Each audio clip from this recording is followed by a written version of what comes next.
And we welcome you to the Richmond International Raceway, where the glowing lights over the speedway signal the start of a Saturday night where the sparks will fly and the fenders will bend. It's some good old NASCAR short track racing. It is the night where the field for the championship chase will be set. The 12 drivers locked in that will compete for the NASCAR Sprint Cup over the final 10 weeks of the season. Driver introductions are over now, and the drivers beginning to make their way toward their cars to get ready for a hard-nosed night of action. Here's the championship picture. At the end of the 26th race, the top 12 in points are locked in to compete for the title. 10 of those drivers can't fall out of that group even if they finish last tonight. The 11th, Greg Biffle, can only fall out if he finishes last tonight. The man in the spotlight is Clint Bowyer. He's got a lead that's fairly significant for one night's racing, more than double what's ever been overcome in this final night of NASCAR's regular season, if you will, with three gentlemen chasing in to try and displace him in that championship group after tonight's 400 laps of action. Let's hear from the man in the spotlight now. Dr. Jerry Punch is with Kansas' Clint Bowyer. Thank you very much, Alan. And Clint has heard all the scenarios about you could be in or possibly out of the chase after this night is over. But in essence, you finish 28th or better. No matter what anyone else does, you are in the chase. But how easy is that to do or tough at a difficult short track like Richmond? Well, I mean, we got a very good race car. We're starting up front. So far, we've done everything we need to do. You got to keep in mind that's 28th or better if he leads all the laps and or the most laps and wins the race. So, still got a huge point lead. We got to be able to take care of business and take care of that. At the end of the day, we got a car that's capable of winning this race, and if we can keep ourselves in position all night long, we could have a shot at it. Hey, good luck to you. Thank you. Alan, he rolls off fourth here tonight. In good position to try and claim that championship spot. You see our ESPN pit studio right in the middle of all the action here at Richmond International Raceway. Inside, Alan Bestwick with six-time Richmond winner Rusty Wallace, NASCAR team owner Brad Daugherty, and three-time champion crew chief Ray Evernham, looking for a great race at a great track. Oh, this is a great racetrack. These people love coming to this racetrack, and not only do the drivers love it, the fans love it, and I can tell you, if you were here, you could feel it like we feel it. This place is electric tonight. They are pumped up. They're excited. Hey, one race to go before the chase starts, and all of these guys want to win this thing. Yes, essentially, the picture is tonight, one guy, Clint Bowyer, with something to lose, and 42 others with nothing to lose. Yeah, that's exactly right. And they all have something to gain, especially those guys who are locked into the chase, simply because Denny Hamlin, Jimmy Johnson, these guys have 5 wins. That's 50 bonus points. If you're chasing these guys, and you're Jeff Gordon or Carl Edwards or someone like that who doesn't have any wins, you need to get some bonus points so you can be toe-to-toe almost with these guys. You can't give them a head start. And Clint Bowyer, he's got a good chance to win tonight. He's got to run as hard as he possibly can. Ray, you've been in this situation before. Cars you own have fallen out of the top 12 in this final race. They've raced their way into the top 12 in this final race. For Bowyer and his team, what's the night going to be like? Confidence and concern. Confident in the preparation of the car that they control, concerned about the things they don't, like getting caught in someone else's mess. Either way, they're going to be watching the 39 and Ryan Newman as much as they're going to be watching their own car. Newman, the closest guy to Bowyer in the standings and the biggest threat to displacing him in the championship chase. Well, as we count down to the green flag for tonight's race, officials, drivers, teams are mindful that today is September 11th. The Raceway plans tributes to those lost on the attacks of September 11, 2001 in its opening ceremony coming up in just a few moments. And recently, two drivers, Casey Kane and Denny Hamlin, visited the future site of the 9/11 Memorial at Ground Zero in New York City.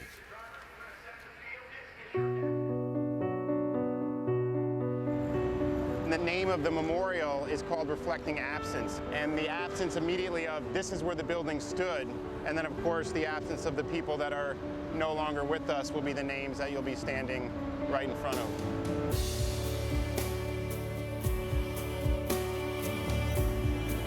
This is where the South Tower stood, and that's the footprint that this memorial pool is sitting in. The names of the victims will go around the entire perimeter of both of the pools. I had no idea how big the site was itself. You kind of get an understanding of how big a part of New York City that this site was. I just look at what they're doing to make it right for some of the people. There was thousands that never even came out of here. Of the 2,752 people that were killed here, 1,100 were never identified. This is the place where people are really going to come to pay their respects to those that never made it. And if you'd like to know more about the National 9/11 Memorial, you can check out their website. It is national911memorial.org. So we're getting set for 400 laps of racing here at Richmond International Raceway. Who's going to win? Who's going to make the chase? We find out after this message and a word from our ABC stations. The 26th race of the NASCAR Sprint Cup season is tonight at Richmond International Raceway in Virginia's capital city. That means it's the race for determining who gets into and who gets left out of NASCAR's chase for the Sprint Cup. But most importantly, it means 400 laps of great short track racing on a fan favorite speedway. While the drivers get ready to compete and we all get ready to enjoy that racing, we take a moment on September 11th to remember and to honor both a part of tonight's opening ceremony. Ladies and gentlemen, please rise and remove your hats and wave your American flags as military members of Joint Services Color Guard of Virginia present our nation's colors. And now welcome back Virginia Governor Bob McDonnell, joined by Senior Master Sergeant Tom Gentry and Staff Sergeant Kiona Newsom.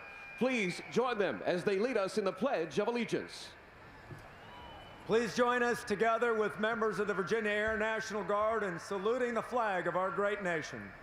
I pledge allegiance to the flag of the United States of America and to the republic for which it stands, one nation, under God, indivisible, with liberty and justice for all. Please remain standing as Night Ranger performs God Bless America. God bless America, land that I love. Stand beside her and guide her through the night with the light from above. From the mountains to the prairies, to the oceans wide with foam. God bless America, my home, sweet home. God bless America, my home, sweet home.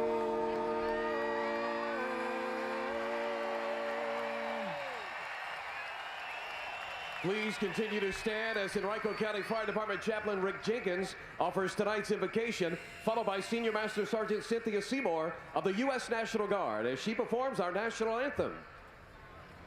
Would you bow your heads in prayer with me? Lord, we pause for just a moment that we might reflect upon today in the events of this date 9 years ago. We remember and will never forget. Lord God, we thank you because there was a time when our strength was low and we were weak, but you strengthened us and you moved us forward, and we thank you for that. We pray tonight, Father, for some real American heroes, those who have and those who are prepared to sacrifice everything for our freedom and for our protection. Lord, we lift up the finest military in the world on foreign soil and on home ground. We lift up our fire department, our policemen. We lift up our first responders because you know, Lord, those are the ones who run into danger to rescue us. Protect them, Lord. We lift up today NASCAR. We lift up this race and pray for a safe race and a secure race in your arms. And Lord, we lift up the families of those who lost loved ones in 9/11. We pray you'll continue to comfort them, watch over them, and give them peace.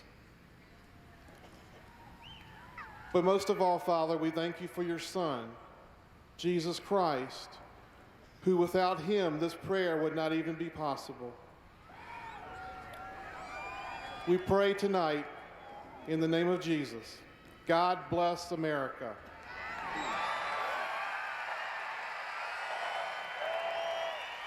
Oh, say, can you see by the dawn's early light what so proudly we hailed at the twilight's last gleaming, whose broad stripes and bright stars through the perilous fight o'er the ramparts we watched were so gallantly streaming, and the rockets' red glare, the bombs bursting in air, gave proof through the night that our flag was still there. Oh, say does that star-spangled banner yet wave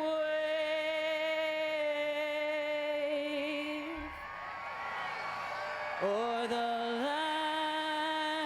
of the free and the home of the brave?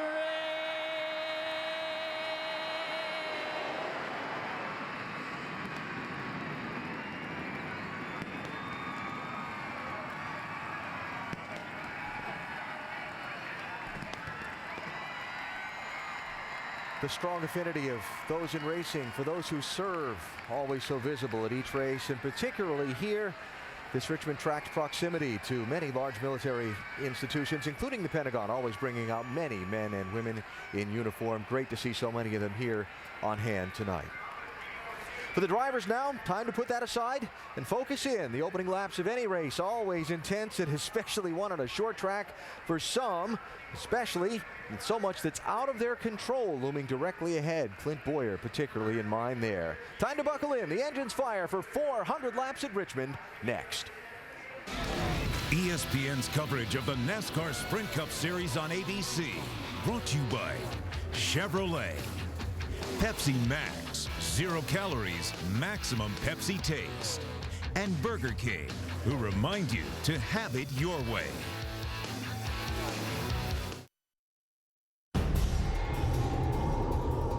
The 2010 Chase Field is nearly complete, and it's a macabre setting for those that won't get their chance. Dreams of a 2010 championship are never more. Once upon a season nearly, while I pondered weak and weary over fast and furious volumes of racing lore. Kevin Harvick is aware that he is not immune to disaster. Kevin Harvick has shredded the left front. A points lead can disappear very quickly. Even with 7 chase appearances and 4 championships, the 48 team proves that it takes more than talent to be the one to beat this season. With the track becoming master, trying hard to avoid disaster, followed fast and followed faster, till the miles one burden bore. Glimmers of brilliance and courage have emerged in 2010 for Denny Hamlin, but with a standings drop of 5 spots after Atlanta. Could something be wrong with Denny Hamlin's car? This is just great. Well, hopefully we'll still make the chase. Will he persevere? Greg Biffle's struggles are evident. Contact! Looks like Biffle trying to hang on to it. The dark horse must continue his gallop to earn a chance to compete for a championship. And Clint Boyer can see his way into the chase, but it will take a laser focus to make it a reality. Damn it! Can't do this, guys! Stay with it. Ride it out. That's all we can do. It's the last race before the chase, and momentum has chosen no one. Here in Richmond, we all adore that these teams get one last score before the chase. Can they endure? The time is now, or nevermore. The time is now for a Saturday night showdown at sundown as 43 900 horsepower NASCAR racing engines get ready to roar to life for a rumble in Richmond, a race where so many have so much to gain and so little to lose at a track where we've seen so much enjoyable action over the years. The fun of it all is seeing how it all turns out over 400 fast and fun laps. Let's go trackside. The time is now to get it started. It's time for the most famous words in motorsports. Please welcome United States Air Force Lieutenant General Harry Wyatt III. Gentlemen, start your engines.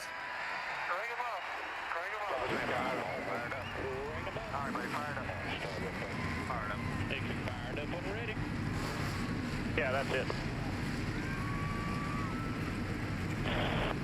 That goes underneath the headrest, remember? Start driving up to Bristol. Is it through the headrest? We are ready to race in Richmond. 43 drivers, 400 laps, 1 place in the chase, and 1 trophy to be won. And that trophy could add some extra zip for those looking at chasing that championship. Remember, the 12 title contenders will be reset basically according to the number of wins they have this year after tonight's race. There are many with much to gain by charging for the checkers tonight, especially with those guys with zeros in the win column so far this year. To track the positions, the points, and the paybacks we may see on the night, let's say hello to Marty Reed, champion driver Dale Jarrett, and champion crew chief Andy Petrie. Gentlemen. Thank you, Alan. Hello again, everybody. And that graphic you just saw, let's narrow this down for you, because the only way that needle moves for those guys is with a win. It doesn't matter whether you're second or you're 43rd. That's exactly right, Marty. I've heard fans talk a lot. Wow, I wish these guys would race harder for the win. Well, I hope you tuned in tonight, because that's all this is about, literally. Yeah, Clint Boyer needs to protect his position a little bit, but I think he may be one that's looking to improve his position by winning this race. So these guys are going to race hard. They're going to take all kinds of chances just to get to victory lane, get those bonus points. And you've heard the term that you can't really win the championship in one race, but you can lose it.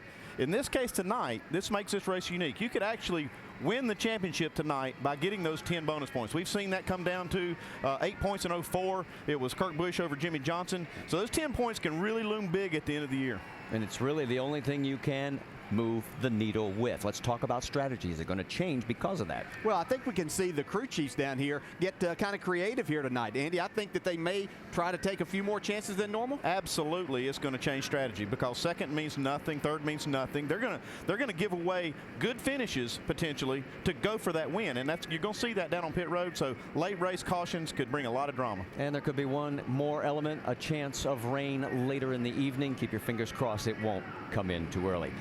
Our in-race reporters also happens to be our Coors Light Pole Award winner. That's right, Carl Edwards picked up his first ever pole here at Richmond, his 6th of his career. He'll be starting on point, and he's also going to be our in-race reporter. Let's talk to him. DJ? Hey, Carl, Dale Jarrett, ESPN. You have a copy? Gotcha, Dale. Hey, Carl, our first question comes from our ESPN mailbag, and Kyle in Harrisburg, Pennsylvania asks you, now that you're locked into the chase, is it more important to use tonight's race to prepare for the chase or race for the win and bonus points? Tonight's it's just race for the win, race for bonus points. You know, we'll go out and have some fun. We got a really good race car, so yeah, you know, now that we're in, we're just going for it, and I'm pretty excited about the race tonight. I think it's going to be pretty fun. And don't forget, if you want to ask more questions, you can log on to ESPN.com, search Ask the Driver, and I'll be glad to talk to you all you want tonight, Dale. All right, we'll look forward to that, Carl. Hey, I've got a question for you. We've seen you in the past take some pretty big chances at trying to win races. I think we'll go back to Kansas 2008. Could we possibly see something like that from you if it comes down to a situation like that, just doing whatever it may take to win? Well, you never know. You never know. I didn't even know I was going to do that till I did it. So I guess stay tuned. You know, I think you're going to see a lot of guys, you know, going for it tonight. You know, Juan and I were talking before the race.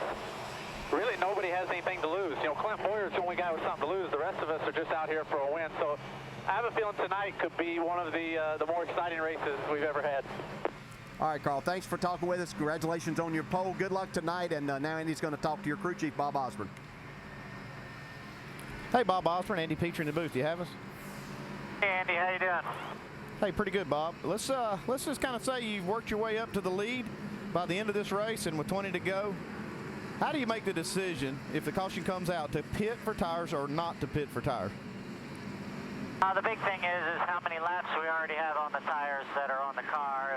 If there's a tons of laps, it's a no-brainer. Come down, put tires on it, and go for the win. If it's a little short sprint, then we got another caution like that, then it'll be 50-50 on taking tires. Okay, Bob, I hope all that strategy works out for you tonight, and good luck. Thanks for talking to us. Appreciate it, Andy. Thank you. All right, let's talk about our onboard cameras. You already know we have one with Carl Edwards, our in-race reporter. We've also got one with Jamie McMurray, Mark Martin, Denny Hamlin, Kyle Busch, Jeff Burton, Clint Boyer, and Dale Earnhardt Jr. And of course, the Chevy pace car is leading the field tonight as we look right there in the center of the screen and the view back towards Carl Edwards along with Juan Pablo Montoya. Our over-the-wall reporter is Mark Hollywood Armstrong. He's the front tire changer on the 36 for Dave Blaney. There he is. And hey, last night we had a pit crew member struck in the Nationwide race. Luckily, he was unhurt. But what are some of the other challenges you guys are facing tonight? Well, Marty, there's a lot of different challenges down here. There's guys racing for a championship. There's guys racing to get in a chase. But one thing for sure, this pit road's very curved, entering the pits and exiting. And that in itself can make it very difficult for these crew guys to pick up their car to pit it. And a penalty could get them for jumping over the wall earlier, could ruin their night. So look for some excitement down here. Guys, we're going to have fun. And naturally, we're going to light it up on pit road. All right, Hollywood, you guys be safe down there tonight, all right? Thank you. All right, let's talk about long shots as we check in on pit road. First up is Jamie Little. And the first driver sitting outside the chase is Ryan Newman. And although 117 points is a lot to make up in one night, it is possible. That team is ready and they are willing to do anything it takes to make the chase. Vince? Clint Boyer is on the chase bubble, the one driver with something to lose tonight. This is Boyer's favorite track, and for him, there is no better place to secure a spot in the chase than Richmond. Jerry Punch? Kevin Harvick has led the series standing since the end of April, but that will change after tonight. His mission here is simple: go out and prove that he is still the man to beat for this title. Dave. Denny Hamlin is locked into the chase. He's a row 7 qualifier, but based on practice, that 11 team believes they are a front row finisher. And if he finishes first or second tonight, Denny Hamlin could be the top seed in the chase. Marty? Thank you, David. This broadcast, we should tell you, is available in Spanish. All you have to do is activate your SAP button, presented by ESPN Deportes. Let's listen in on Jimmy Johnson's radio. All right, fellas, let's go out there and have a good night tonight. 400 laps. This is good racing here. This is going to be a lot of fun. I think we got a great race car, got a great pit crew, got a great drivers, so I'm really looking forward to this evening. It's a very special night for us, guys. It was a very important night. A lot of things have happened on this day. I'd like to say hello to all the Lowe's employees. So there's the pep talk from the 48. We should tell you 2 cars gone to the rear. Matthias Ekstrom on the 83. They had a transmission change. And Terry Labonte has taken over the 55 from Mike Bliss. As you take a look at the track facts, you know we're going 400 laps. But let's talk about the strategies we saw last night with tires. Yeah, we saw some people that would pit and kind of get out of sequence on tires. And we saw some short pitting. That 100 to 110 laps is their pit window on fuel. But no telling what we'll see for strategy. The drivers are going to want tires every chance they get. I promise you that. They may not get them. The final race before the chase here at Richmond International Raceway is green.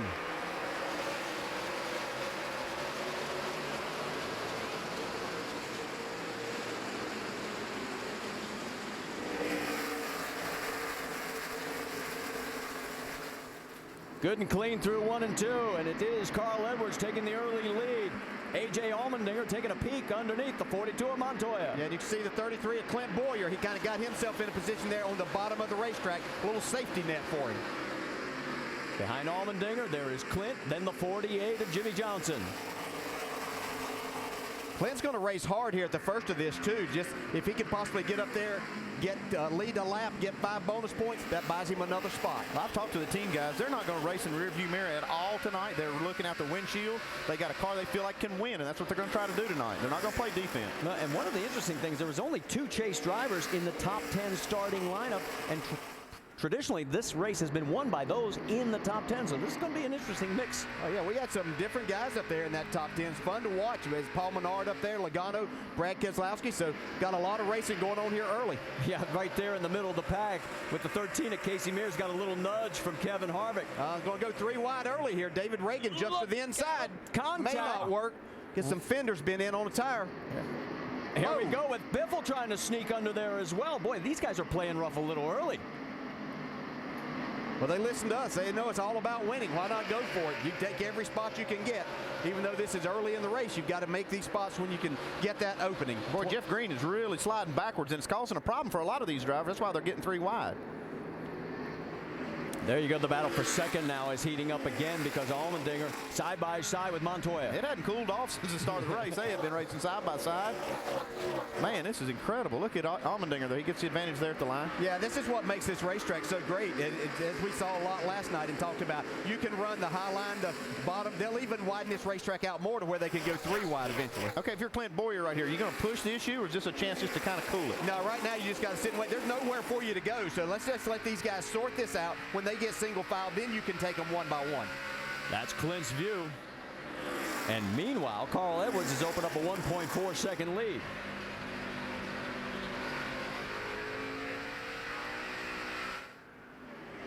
You can see just how tight it gets on the exit of those corners. Montoya using up all the racetrack there, and Allmendinger was just right on his quarter panel as he was able to exit. Now Montoya's able to take that second spot. And you know, Montoya's line reminded me a lot of Brad Keselowski early in the race last night. You can see where he went as soon as he got back in front, right back to the bottom. Well, there is second, third, and fourth in your screen. It's Carl Edwards up front, right at the top right. Back here at the Air Guard 400 after 13 of 400 laps, and Carl Edwards told us before the race he was going for it. Right now he's picked up a 1.3-second lead over Juan Pablo Montoya, A.J. Allmendinger, then Clint Boyer fourth. David Rudiman is now fifth. You see they've gotten spread out a little bit, a lot more single file. You see a little double file racing, but you know, this is really the first time these guys have been on the track at night. Their practice session was during the daytime yesterday, so they're probably fighting some handling issues. They'll be talking to their crew chief, getting ready to make some changes on that first pit stop. We had a peek at Denny Hamlin. Of course, he's trying to finish ahead of Jimmy Johnson in the seating, and to do that, he's got to win the race. And here comes Jimmy fighting back for that position with David Rudiman for fifth. Yeah, he's got a solid car so far tonight. I watched him. He passed, you see the 20 car back there. Joey Logano just passed him. Just now moving by Rudiman, so he's on a steady progress to the front. Check in now with Kurt Busch and Dale Earnhardt Jr. as those two are going after it. I'm sorry, Marty, he's making progress too, but it's going the other way. Yeah, Busch is up to 14th, Jr. now 15th. Yeah, Kurt Busch, he probably has a better race car than what his qualifying showed. He was the very first car out yesterday. A little bit of a disadvantage for him. He probably ended up a little bit. He thought he was going to be 35th, ended up 21st, but he's moving forward.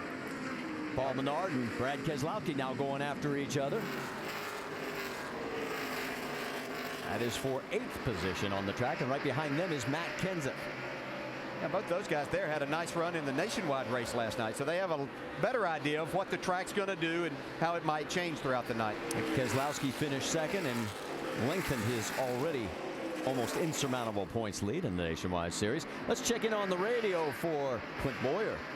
You got that right front glowing so bad. You're the hottest car out there. Work on you being easy on your brakes and your right front tire. Left front's glowing pretty bad too there. Just work on your brakes if you can. Brakes are oh so important. You heard the team. Richard Childress talking to him on the radio. Let's check in at the Craftsman Tech Garage with Tim Brewer. Thanks, guys. What Richard Childress is concerned with, this brake rotor right here, because we've seen temperatures here 1,362 degrees on that brake rotor. What we're going to do, we're going to blow the air through here to try to keep the heat from melting the bead. We're still going to try to cool the brakes, but once you build up the air pressure in these tires, it's going to change the handling characteristics of the car. Remember, when you build up a pound of pressure here, it increases the spring rate of the tire. 60 pounds, that's just going to change the handling characteristics of the car, guys. And Clint Boyer right now still in a solid 4th place position. A little further back, points leader Kevin Harvick, as he's got Jeff Gordon coming on the right side of him, and right in front of them is Kyle Busch. See, Harvick's made his way to the bottom. He'd been trying to make a couple of passes on the high side. That didn't work for him. I knew he wanted to be to the bottom, but he couldn't get himself down there, but has that now and is moving forward. This is 23rd, 24th, and 25th. Let's get an update on the 29, Doc. Actually, guys, Kevin Harvick has moved all the way up to about 17th position. He's now lost about 4 or 5 spots the last 3 laps. He says the car is way too loose driving off the corner. He can hardly get any grip at all. He has to really feather the throttle trying to get up off the corner. Now he dives under Kyle Busch.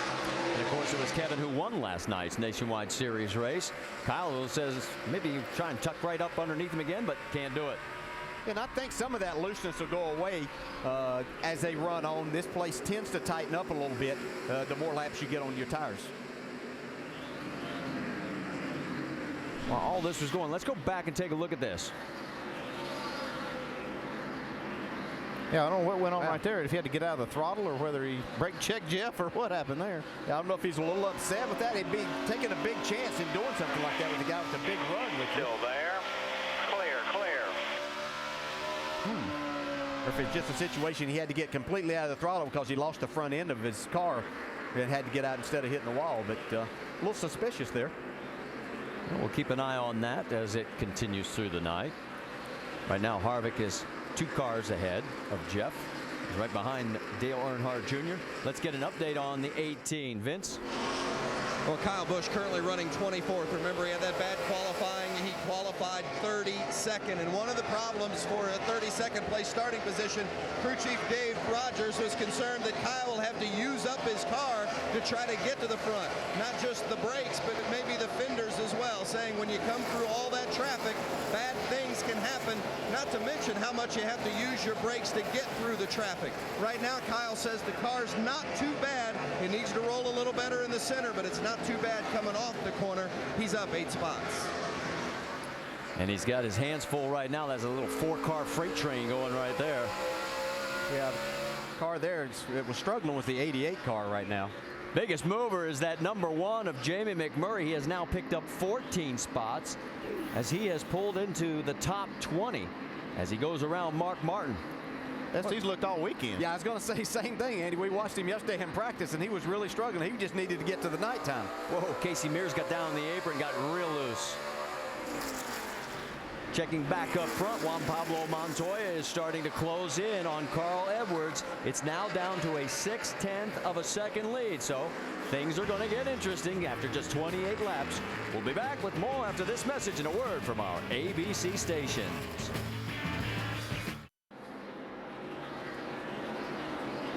Don't forget to go to Goodyear.com to show your thanks and help support our troops. Goodyear, the official tire of NASCAR. Carl Edwards, our race leader, by 3/10 of a second as he's in some traffic. There's Juan Pablo Montoya. And Carl is who we will focus on our Gillette Pro Glide profile. And boy, the first 17 starts, not much to cheer about. 1 top 5, but in the last 8, he picked up 5 of them, and he's moved from 12th to 5th. And let's check in now with Dave Burns. And Marty, as Juan Pablo Montoya seems to be catching Carl a little bit, even before they were in traffic. Carl's car is not perfect. It's a little bit tight in the center of the corner. Difficulty turning, and he told his crew chief Bob Osborne if we could make that better, we'd be really, really good. But that adjustment is very, it's a little touchy here at Richmond, because if you work on the center, sometimes you can ruin that drive off, which he needs right there to get underneath the 26 car. And that's Jeff Green trying to get out of his way. And, you know, Carl has led all 37 laps that we've run so far, and Montoya's closing on. This is more laps tonight that he's led than in his previous 12 Richmond starts combined. Keep an eye on A.J. Allmendinger there in 3rd. He's trying to work his way up into this mix as well. That's always difficult here as the leader. You're glad to be the leader, but as you catch this lap traffic, these guys trying not to go down for the first time. They don't give you nearly as much room, and so it allows these guys to catch up from behind because they get a little more of a break. Well, there was a great view, guys. You had all top 5. Edwards, Montoya, Allmendinger, Boyer, Johnson, all in the shot at the same time. Let's get an update on A.J. Jamie? Well, I talked to A.J. earlier today, Marty, and he told me despite qualifying 3rd, this is one of his worst racetracks. He told me he's going to work on being more aggressive here. He said that is the key, and that is exactly what he's doing. He's saying the car right now just a little tight center, free off, just like most of the cars out there. His best Richmond finish in 7 starts, just 17th. That was back in May. He's got his hands full tonight, though, and right now he's got himself a good race car underneath him. But here comes Clint Boyer closing in a little bit. Jimmy Johnson right behind Boyer. So that's 3rd, 4th, and 5th from high above.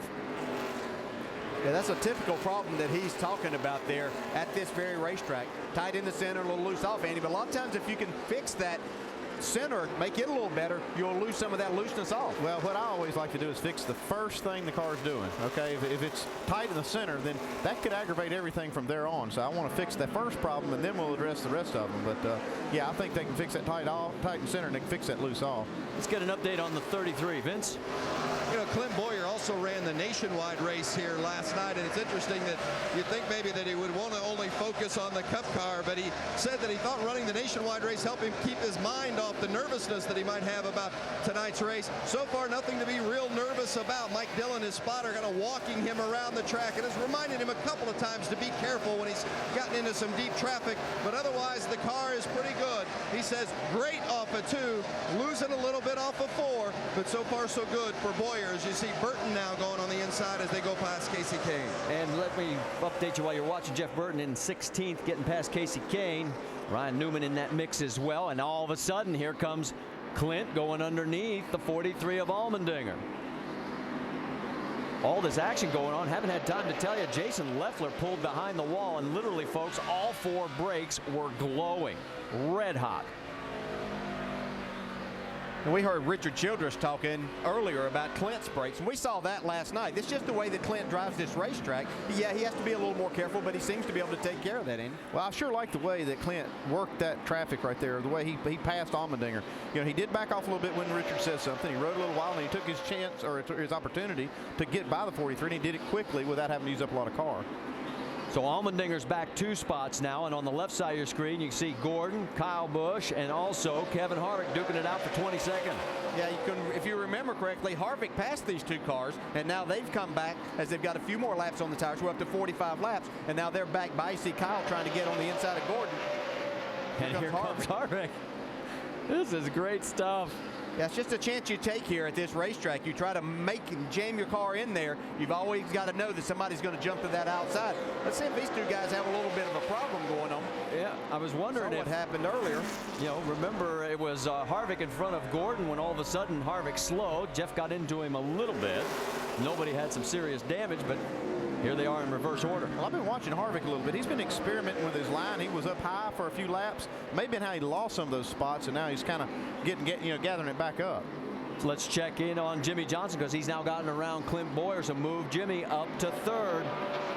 And he's trying to catch up to those 2 guys right there, Carl Edwards and Juan Pablo Montoya. He's about a half a second behind those 2.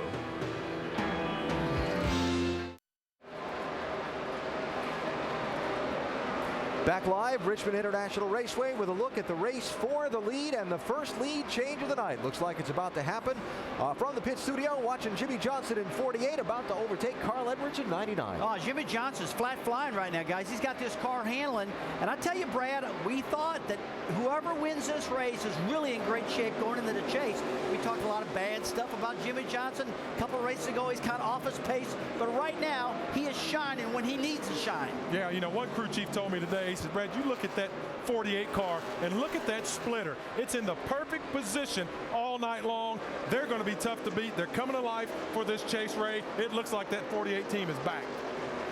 And of course, the advantage to Jimmy by winning the race is he and Denny Hamlin have the same number of wins so far this year. The driver with the most wins is the #1 seed and has extra points beginning that championship run next week. We got trouble back straight away. Oh, David Rudeman's got it locked up. He's looks like he blew a left rear tire, and he was having a great run. Rudeman was running 6 at the time. Oh, man. There you go. So the first caution is out in the race, 56 laps in. Let's go upstairs to Marty, DJ, and Andy. All right, thank you, Alan. Boy, Rudeman doing everything he can to get it quickly back onto pit road and get that left rear taken care of. We saw this happen a couple of times last night in the nationwide race. Yeah, probably from some kind of contact and some of the traffic that caused that. Yeah, these splitters will get into that left rear if you get somebody down the inside of you. Well, it's going to happen right here. Right there. Kurt Busch. Just as we said. Well, he didn't need to blow a tire to go around either. He got some help. Pretty good help. Keselowski avoids. 26 of Jeff Green avoids. Yeah, a lot of cars avoided this. This was a lot of smoke on the backstretch, and some of the cars probably having a hard time seeing through it. Rudeman did get onto pit road and got the left sides changed, and he's headed back out. So he's not going to, he is going to stay on the lead lap. He will be the last car right now on the lead lap until we get the official word on the lucky dog, and there he is coming back out. We also should point out, I know Alan was getting ready to tell you right when that spin came out, it is now official. Jason Leffler is out of this race. So what that means for Greg Biffle is his spot is now clinched. So we now have 11 spots firmed up. And there you see the 19 of Elliott Sadler. He is our Aaron's lucky dog, and he'll go around and get back on the lead lap, and that'll give us 34 cars on the lead lap. Joe Nemechek was behind the wall for a while. He's 11 laps down. He's back out running in 42nd. As we said, only one car out of this race, but that's the news that the 16 wanted to hear. All right, here they come onto pit road here on lap number 58. Jamie, it's all yours. A.J. Allmendinger doing a great job keeping it in the top 5 so far this race. Tight center, free off, sliding the nose, air pressure adjustment, 4 tires, Sunoco fuel. Doc. Jimmy Johnson, the same thing. Jimmy snug in the center, loose off, as told Chad Knaus, make the air pressure adjustment on the car. Vince. Clint Boyer a little tight in the middle. They're going to make a track bar adjustment and 4 fresh tires. They like the car now. Dave Burns. Second place, Carl Edwards. Little loose in, little tight center, little loose off. Right rear air pressure adjustment. Testing something, said Bob Osborne. How about testing that pit crew? They win the race off pit road. Checking our Longhorn Steakhouse race off pit road, it was Carl Edwards picking up the spot over Jimmy Johnson. A.J. Allmendinger's team had the misfortune of dropping 3 spots. Denny Hamlin's crew brought him up 3. So Carl Edwards back in front. He's led 53 laps so far tonight.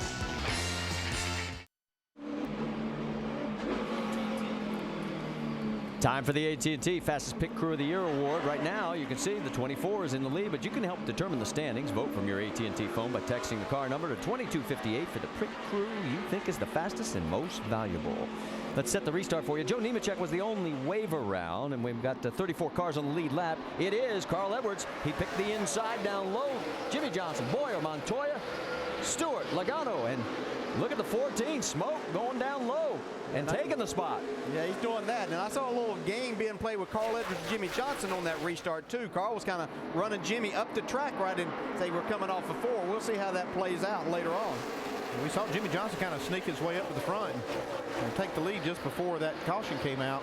But look at Tony Stewart back here in his 14. He's sneaking his way up there, too. And don't forget about Clint Boyer. He is not taking it easy and coasting to that 28th place finish that would guarantee him the spot. Here he is running 3rd, doing real well. And all of a sudden, let's take a look at A.J. Allmendinger diving under the 42, and Kenseth's going to try and follow. Montoya's got caught on that outside. That worked well for him on the start of the race whenever he was right up the very front, but it's not working out so well this time. 2nd place. Boy, Boyer's trying for it. Can't get it done.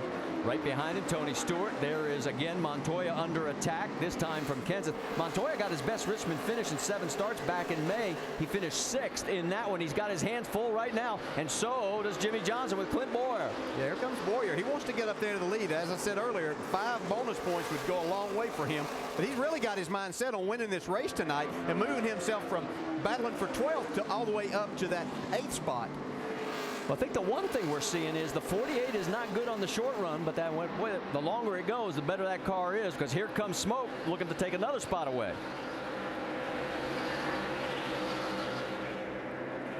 And he's going to make it look pretty easy. He gets around. So now moves Stewart up to 3rd. And here goes again the 17 of Kenseth.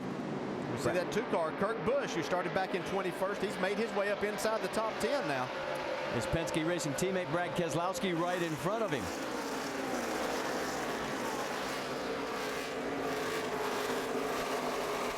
A.J. Allmendinger right there closing down now on Jimmy Johnson. Meanwhile, the battle continues with Kenseth trying to get underneath Montoya, and Kurt and Brad side by side right behind them. Yeah, it looked like earlier Montoya at the start of this run just couldn't get the front end of his car to grip. He was having to get too far around the corner before he could get back to the throttle. That would have lost him some spots. Now it seems to be a little bit better, but Matt Kenseth's not giving up. Montoya finally gets a little breathing room. Now Kenseth has 2 cars all over him. Marcus Ambrose trying to move into this mix as well, just off to the right of your screen there. And there's Denny Hamlin. Paul Menard also, and Jeff Burton. Some great tight racing here at Richmond tonight. Jeff Burton's gained 12 spots since the start of the race.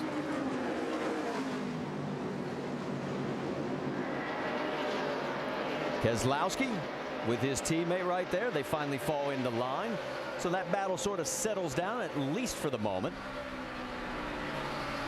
On board with Denny Hamlin. Hamlin That is Marcus Ambrose right in front of him. Well, I just love watching this Denny Hamlin, the way he runs a short track. He's got, he really does have such a good, feel for these short tracks and good smooth style.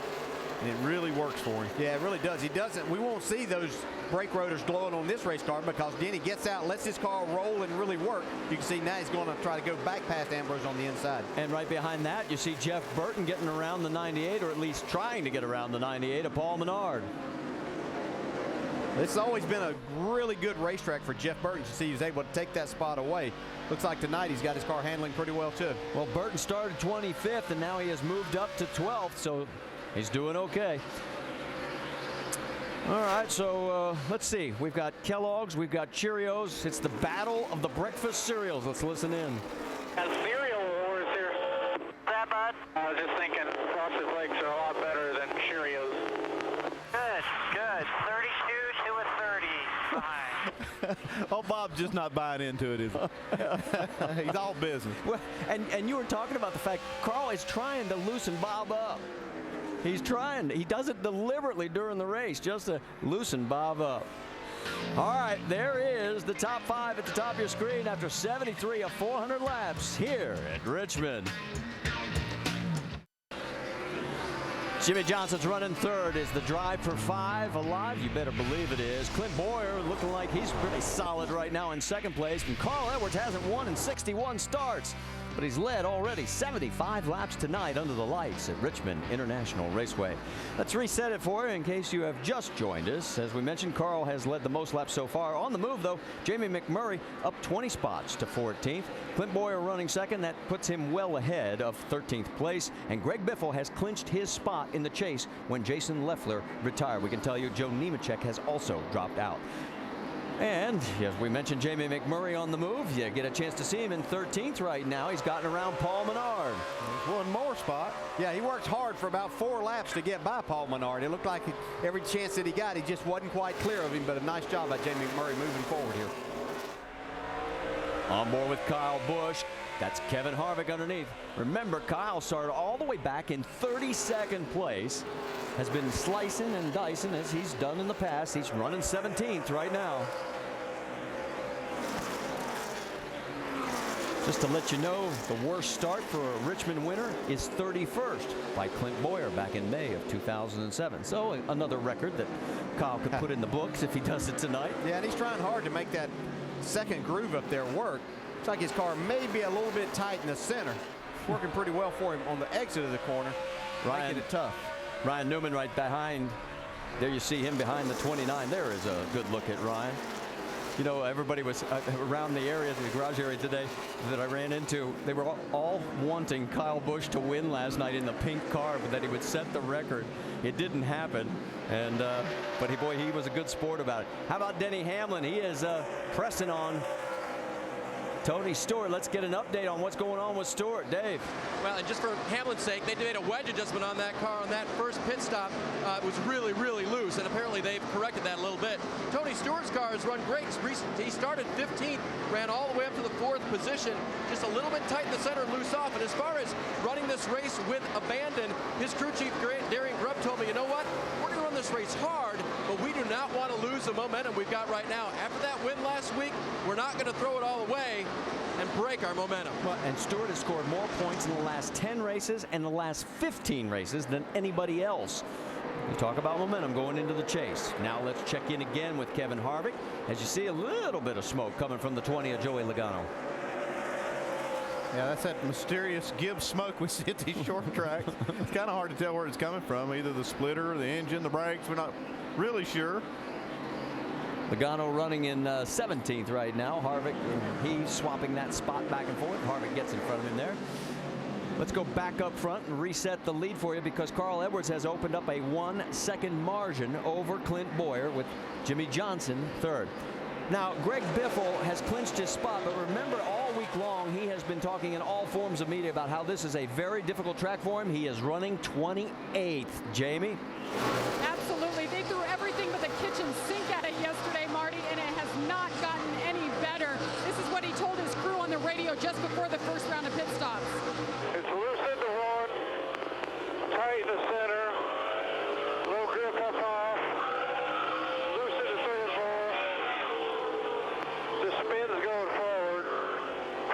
might be on the splitter too hard, too. Joe, I can't do anything, man. It's like ice skates. Unbelievable. Well, it sounds like he needs a new race car. It sounds like everything is wrong with it. What they ended up doing was making an air pressure adjustment, track bar adjustment down 2 rounds, and they put a shim in the left side. So for someone to break that down, let's go to Tim Brewer in the Craftsman Tech Garage. What exactly did they do, Tim? Thanks, Jamie. What you do to control the ride height of the splitter, you actually have to come back here to a shock absorber. By controlling the ride height, we can raise it up by adding a shim right there. Makes the car get up off the racetrack and really makes the driver feel more comfortable, because when the splitter hits, it literally lifts the tire off the pavement and you can't make good contact. The car won't turn very well. As far as the track bar is concerned, and you see those guys run the track bar down right here, what we're doing is lowering the inner pivot point right here of the track bar, which makes the car tighter, more grip to the rear wheels off the corner. By raising this pivot point up, we can actually free the car up through the center of the corner. But it sounds like to me that Biffle's got his hands full right now. Marty? Yeah, we were commenting up here when he finished that laundry list. Other than that, the car's great. Everything else is great. The one thing that is great is he's in the chase. That's guaranteed. All right, let's go back up front, reset the lead for you, because Carl Edwards has opened up a 1-second margin over Clint Boyer. Then it's Jimmy Johnson, Allmendinger, Kurt Busch, and Denny Hamlin have a good run going right now, and Hamlin is now up to 6th as he is going underneath Kurt Busch. He says, okay, if Jimmy's up there, I got to go get him. Boy, watching his car really roll through the center of the corner. Then he does a great job of getting back and driving it around with the throttle. Just really, he's not hurting the tires or anything, just moving forward. He's got a great short track technique, and it's really done him well over the years. Hamlin started 14th. He is now up to 5th. That's the margin that he's got to make up to catch up to Carl Edwards, who is our race leader right now after 94 of 400 laps. We'll be back with more after this message and a word from our ABC stations.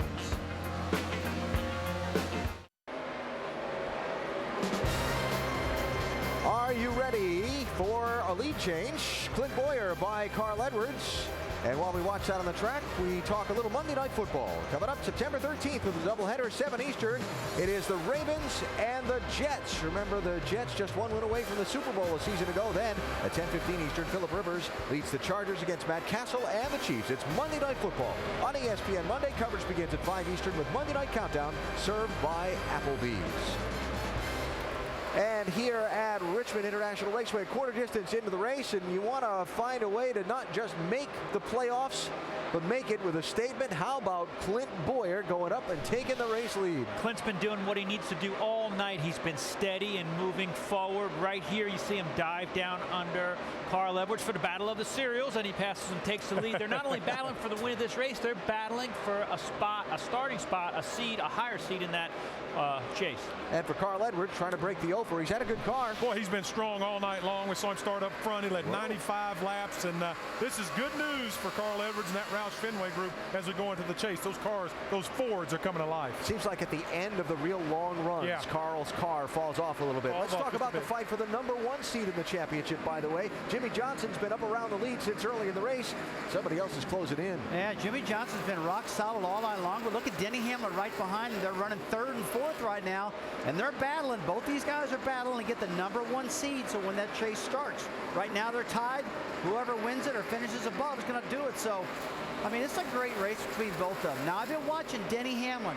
Many, many laps. He's been the fastest car on the racetrack, and we know Denny loves short track racing, so this is his favorite track. He'll tell you all day long. Richmond, Virginia, man, I love it. That's it from the pit studio. It's fun up front. Let's go upstairs. It's fun up here, too, Alan. As you see, Denny Hamlin's telemetry as he's taking a look underneath. And is he going to go around? Can he clear? Not yet. I think Jimmy's going to give him that spot, though. He's not going to race him too hard. When you run a guy down and you're a champion like Jimmy Johnson, you realize that. He's going to chance a little bit and see exactly what Denny's doing.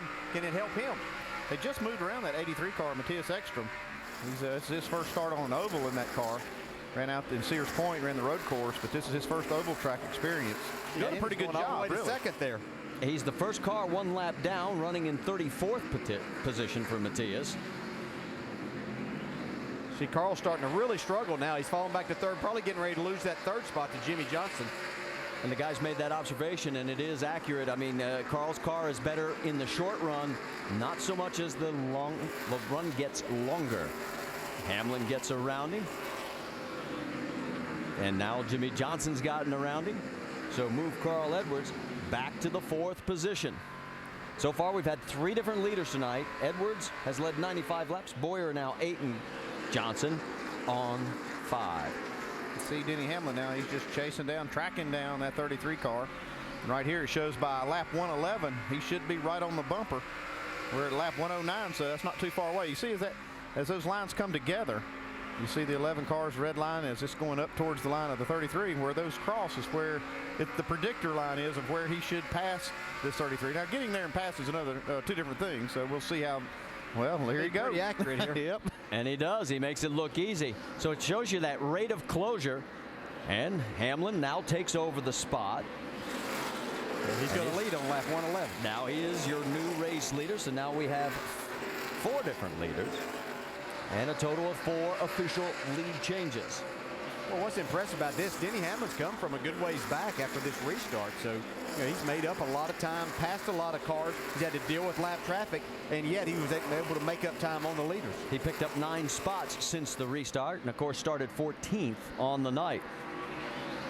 Going around the 71 of Landon Castle right now. Castle is now going to be 2 laps down in 35th position. I watched Denny Hamlin work this racetrack. His style reminds me a lot of Rusty Wallace whenever he was so dominant on these short tracks. It's just really neat to watch. And when you get a car being that good right there, you can see another car is getting ready to go a lap down there. It's the 88 car of Dale Jr. who started up inside the top 10, but is really struggling tonight in the race.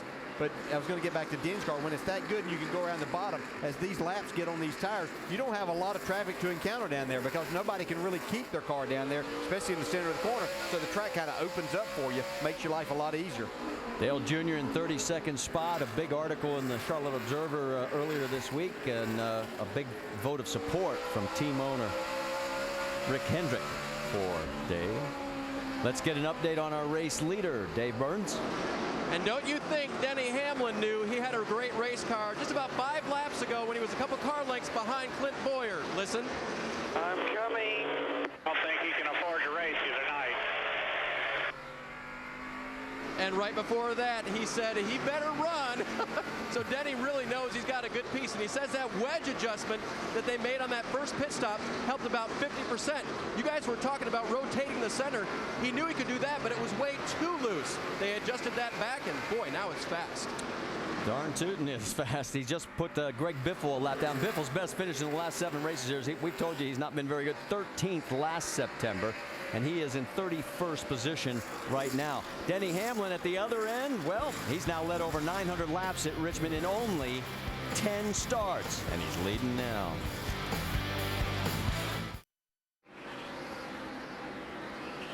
There at Richmond International Raceway, Sprint brings you an inside look at the chase for the NASCAR Sprint Cup on the Now Network. And as we take a look at top speeds, Kevin Harvick at 144 miles an hour, lapping right around 22 and a half seconds. Biggest mover in the race, moving up 21 spots, the #1 of Jamie McMurray. And Kevin Harvick gets around him right there, just as we brag on him about moving so much forward.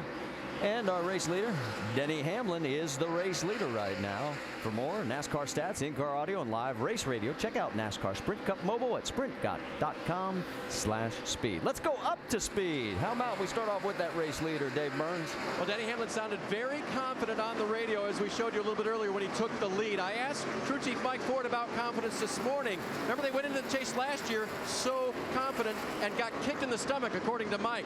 They were, after last week's blown motor, he said, you know, we really haven't lost confidence. We're just not sure where we stand right now. We're hoping Richmond can prove that we are as confident as we went in last year, Vince. Well, the second place car is Clint Boyer, and we've talked so much tonight about Boyer and his position on the bubble, that 12th and final spot as he tries to make the chase. But it's been a very smooth night for Boyer so far. They really like his race car. Spotter Mike Dillon very encouraging with Boyer in regards to the way he's rolling through the turns. So many teams up and down pit lane, we hear about the struggles that they're having in the corners, but Boyer and Hamlin are the two cars that are really getting through the turns the smoothest, and that's why they're in the front. Doc? Jimmy Johnson started 11th, and it only took him 10 laps to get to the top 5, and that's where he has stayed for the remainder of the night. In fact, just after lap 50, he took the lead. Just before the race, crew chief Chad Canals told me, he said, we're either going to be really, really good or really, really bad. There's no in between here. In fact, I guess we know now they're going to be really, really good. Jamie. Look at A.J. Allmendinger, the 43. They had a great practice session yesterday. Went out and qualified third. His best start of the year. He told me this is the most confident he has felt coming into a race at Richmond. Right now he's saying the car is getting a little bit worse. It's a little loose. Those changes didn't help. So look for more on the next stop. Dave? Jamie, a few laps ago when the Frosted Flakes car of Carl Edward got passed by the Cheerios car of Clint Boyer, he radioed back to his crew that he was losing forward bite. I'm just saying, that's what he radioed in. He said he's sliding the nose now, and that's why he's going backwards. Vince? Juan Pablo Montoya is running 6th. The car's been pretty good, but he says he doesn't have forward bite, and that's been one of the issues that this team has worked on throughout the course of the weekend. They've really been focusing on from the center of the corner off. But Montoya doesn't feel like that's their strong point tonight, as it has been throughout the course of the weekend. You know, this is one of the cars that a lot of people expected to be in the chase. At this time last year, they were. They had 0 DNFs a year ago at this point. Tonight, they've got 7 DNFs. That's been the difference. Doc? Matt Kenseth is in the chase, but he has not been in victory lane since February of 2009. It's 59 races ago. But folks, stay tuned, because he is telling his crew chief, Jimmy Finnig, the car really feels good. And Finnig says, you know what? Our lap times are very, very consistent, buddy. We got something for him here tonight. Stay. Hey, Doc, Tony Stewart restarted on lap 63 in the 4th position. He's fallen all the way back to 8th at this point. Says in the early part of the run, killing me entry to center, the rest of the field was. And now he says the left rear, I feel like I've used it up, and it's getting kind of quote-unquote hoppy. Don't know what's wrong with the left rear, but that's what's bugging Stewart, Vince. Well, and just behind him is Marcus Ambrose, who's worked his way up into the top 10. It's been a solid weekend for Ambrose and the 47 team. They qualified 13th, but Marcus says he's hitting the ground and it just won't roll the middle. We've heard that from a lot of teams tonight, but not a bad night so far. Ambrose trying to keep his movement forward, as you see now, getting pressure from the 31, and that's Jeff Burton. Burton is a former winner here, won back in 1998. He's been in the top 10 6 of the last 8 races, but it's interesting, crew chief Todd Barrier said today those results are actually better than what they've been running. You often hear teams say, hey, we should have had better finishes. We've been running better. Burton's team, well, Barrier actually says just the opposite. Well, and then there's the 18 of Kyle Busch. He started 32nd tonight. They were 36th on the speed chart in the final practice yesterday. They had a poor qualifying effort, so they went closer to the setups of the 20 and the 11. Joey Logano and Denny Hamlin. We know how well Hamlin's running. He's leading. Kyle Busch making his way up through the field. He's the biggest mover so far tonight, Marty. Yeah, Kyle has just picked up his 22nd spot, and there is Tony Stewart going around Carl Edwards. So Carl continues his backward slide. Stewart now 7th, Edwards in the 8th position. You know, you were mentioning the Joe Gibbs Racing operation with Kyle Busch coming back to life, and he is now into the top 10. And there is Denny Hamlin up front. Joe Gibbs Racing drivers have won the last 3 races here. Kyle, 2 of them. Denny, 1. And Denny would like to make it 4 in a row for the team tonight. Lap number 138 of 400 is in the books as we are flying around this 3/4 mile as Denny Hamlin leads right over as we take a look at that win we were talking about. Yeah, he'd like to make that a 2. Clint Boyer's team enjoying a great night, focused on making the chase. The pressure of getting it just right on a 12-second pit stop about to play again. As teams remember the day and what it stands for while they compete in this Saturday night showdown in Richmond, Virginia. A long green flag run here at the action track. The Richmond International Raceway brings us up upon another set of green flag pit stops. Just the one yellow in this race, and it's about 90 laps to go. Beginning to talk strategy now from the pit studio with Rusty, Brad, and Ray, as we see David Ruderman come onto pit road. Martin Truex Jr., Dale Earnhardt Jr., Greg Biffle have also been in for pit stops. Ray, what are you seeing? You're seeing guys, as soon as they get lapped, the leaders up behind them, they're coming down pit road. They've got nothing to lose. They're in a pit window as far as fuel's concerned. They need to get those fresh tires on and pick up that 1 per second or more per lap and stay out there. Seeing a car in the wall, and the caution comes out. The 55 car, Terry Labonte, and that's going to change a lot of things. Well, they will change a lot. That really helped Ryan Newman and Joey Logano, guys close to getting ready to go lap down. Jamie McMurray, that was a really good deal for those guys, but bad deal for Terry Labonte. Yeah, it helped those guys because under the green flag, they were going to have to try a two-tire stop, Rusty, to get track position. Now they can take their time, line up, sink their pit stops, get 4 fresh tires and fuel, and move forward. With this long green run, I was kind of waiting for this. Sometimes in these long runs at Richmond, we see that brake heat that Tim Brewer talked about earlier get to somebody's right front tire. Yeah, that heats up and it breaks that bead, just like Tim's talking about inside that tire, blows those right fronts, and Terry got in the wall pretty hard there. And so with the caution flag, the first car a lap down, which will be Joey Logano, gets the Aaron's Lucky Dog free pass. First driver a lap down. Now he will come around and rejoin the lead circuit. Pit road is closed, which is why you'll see race leader Denny Hamlin go by the pit lane, trying to clean up some of the debris from where Terry Labonte's car came to rest and bounced off the wall. So while we wait on that, let's follow up on that brake heat and tire beads in the Craftsman Tech Garage with Tim Brewer. Thanks, Alan. Like we talked about a while ago, the bead sets right here, right over that rotor. And if you abuse it, stay on that brake pedal, this is what's going to happen, folks. When that bead melts, you're going to blow that right front tire like Terry Labonte went straight into the fence. Guys. And so the second caution of the race out, and another look at Terry Labonte. Yeah, you see him blow that right front tire. He just clobbers that wall, and it's like Tim said, brake heat, and brake heat usually caused with a bad handling car. If the car's not handling good, you're using a lot of brakes to stop it, and that's what happens right there. All right, so the two-time champ making a limited return to racing this year. Not having the kind of night or weekend he was hoping for. So here they come on to pit road. Denny Hamlin leads him in. Jamie. And A.J. Allmendinger maintains fourth. He says he's turning better, just a little loose off. Right side air pressure and 4 tires. Fill it up with fuel. That is the call for the 43. Let's go down to Doc. And Jimmy Johnson saying he is sliding the right rear tire on entering. The tire just slipping and sliding all the way through the corner. Chassis adjustment and air pressure by Chad Knaus. Vince. The 33 of Clint Boyer in the middle of your screen, a little loose in and a little loose off. They're going further with some previous adjustments. One round down on the track bar, air pressure out of the rear tires. Dave Burns. Out of your screen, leader Hamlin. They've already made a wedge adjustment. Air pressure out of the rear tires. It was really free off the corner was a problem for Denny. He wins the race off pit road. So Hamlin and his pit crew, remember they picked up 3 spots on the first pit stop to help in his march to the front. They hold the lead this time, and for Carl Edwards, back in 8th position after falling through the field on the long green run, and he's going to have some work to do. Remember, his car good in the short charge. We'll see if he can get some ground when we go back racing.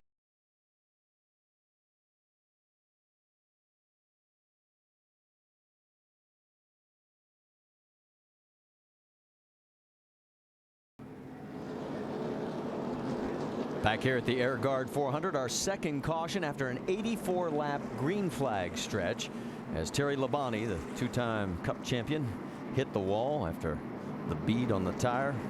Denny Hamlin is 7th in line, or about 8th line, because we've got several cars that are going to take the wave around. We'll get that information to you.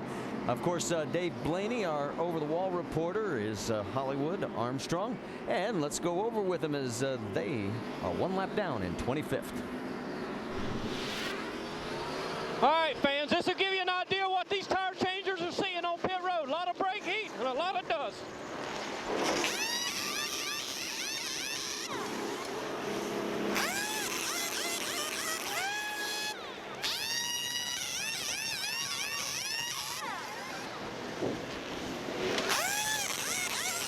That's it, baby. Let's go. Come on. And he was right about the brake dust. All right, let's get ready as we go back to green. The 8 waiver rounds. Dale Earnhardt Jr., Green, Ruderman, Truex, Biffle, Speed, Kane, and Gilliland. Let's set it up front. It's Denny Hamlin. He's got the choice. He's going to be on the low side. Clint Boyer alongside. Then it's Johnson, Kenseth, Allmendinger, Montoya, Burton, and Edwards. That's your top 8, and we're racing again at Richmond. Whoa, and look at Johnson go. And Hamlin comes right back on him. It looked like Jimmy was going to have the preferred line down on the inside, but Denny Hamlin drove it way off into turn 1 to keep the lead for the moment. And look at Johnson charging on the bottom. While all this is going on, we'll tell you Greg Biffle is on pit road. It looks like he had a flat on the left side of the car. We'll get more information when we can, but again, he's already clinched his spot in the chase. His chances of winning tonight, they're pretty well done. You see Johnson's got the lead. Here comes Hamlin back to the inside, right on their bumper. A.J. Allmendinger going a great job tonight. The top 2 seeds in the chase are battling 1 and 2. And what is at stake is that top seed position, because the 10 bonus points that Denny could pick up, well, that would be the difference. It would be huge for him to win this race. Whoa, and Burton got a little loose behind him there. And here comes Carl Edwards. Remember, he's good early in the run. Yeah, his car, we've heard him talk about sliding the front. That tells me his car's a little bit tight, which allows him to go pretty hard when he's got the tire and got the new tire in the grip there, but then it falls off. I'm sure they made an adjustment for that. He's still trying to get underneath the 31. Burton on the high side. Here comes Montoya as well. Here we go for the battle up front. Hamlin down low, side by side. Whoa, a little wiggle there, and he's got the spot. Meanwhile, here comes Montoya under Burton on the left side of your screen. Oh, see Jeff Burton get really loose there, trying to turn his car down to the bottom. Still loose, guys, as he tries to get off of that corner.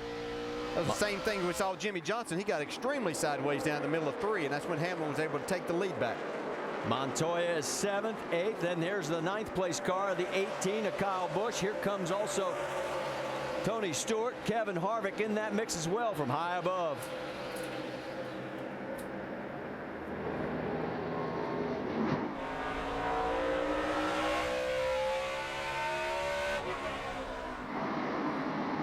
On the right side of your screen, the battle for 3rd place. You've got Boyer and Allmendinger going after each other.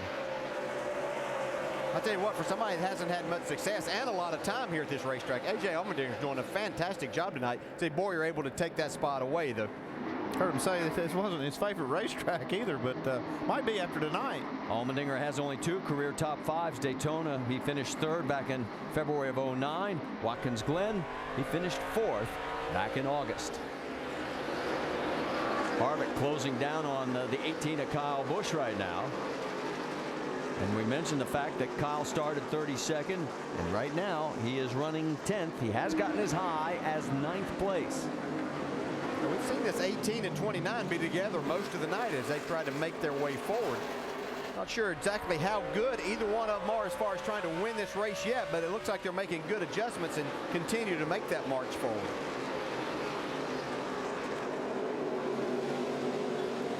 Go back to the battle for 2nd place. Denny Hamlin, Johnson, Boyer, and then Allmendinger.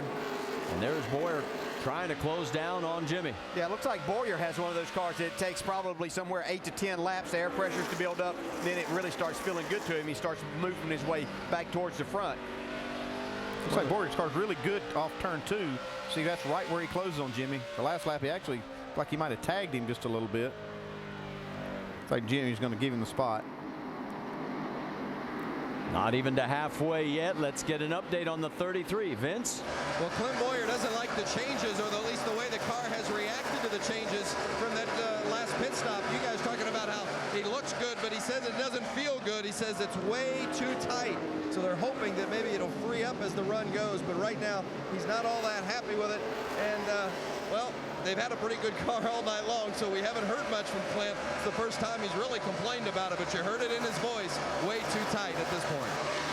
As a driver on these restarts, you get that lower air pressure. Your car kind of wants to chatter the front tires. You're wanting to go. You've got cars around you. You're getting past. You're going to say right then you're not too happy with your car. But Clint looks like his car's coming back to him. Well, that's what I do. I'd ask him, I say, how's it now? Looks pretty good. Kyle Busch has gotten around Tony Stewart for that 9th position. On the right side of your screen, you've got Juan Pablo Montoya. and Jeff Burton going after each other. That is for the 7th position.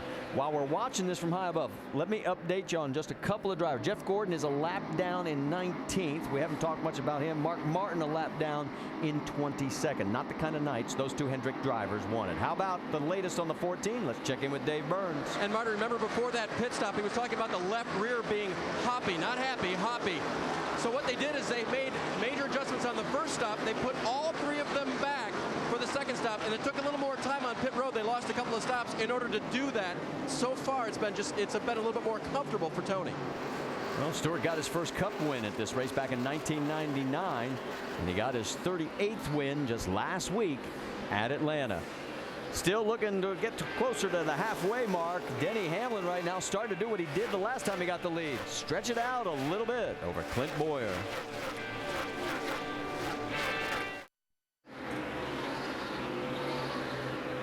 Go to Goodyear.com to show your thanks and help support our troops. Goodyear, the official tire of NASCAR. And thanks, guys, for the great aerials tonight. And we just had a lead change as Clint Boyer complaining about his car at the beginning of this run. We'll see if he's complaining now. Let's go back and take a look at it, guys.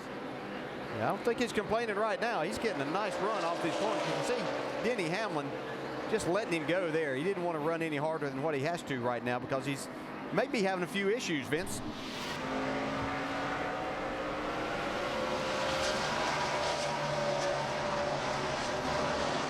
Hey, DJ, I'll take that down here in the 11th pit.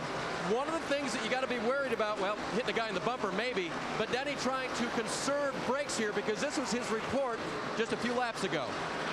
What would make a pedal go soft, no temperature, Mike? Run out in the rotors, knocking the pads back.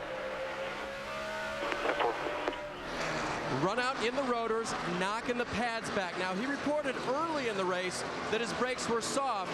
In the lead, he could just kind of roll through there, but you guys think he's going to have any kind of an issue going forward? Yeah, Dave, I think he is. You know, that run out could be a serious problem because it'll knock, like you said, knock the brake pads back and it pushes the brake pistons back.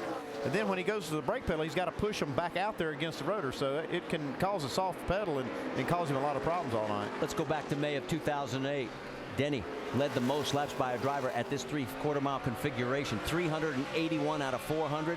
He had a tire problem on lap 390, finished 24th. So he has some bad nightmares if he thinks about it. Yeah, I think one of the things here, too, that you can get, you have got long straightaways, they've got great cooling system on this. Denny doesn't use a lot of brake here, and sometimes those things are so cool, you can get that rotor warp just a little bit, and then that starts pushing those pads back, and that's what could create the problem that they're talking about. All right, let's check in on Kyle Busch. Remember, he started 32nd. Well, folks, he is now up to 6, and he is breathing down the...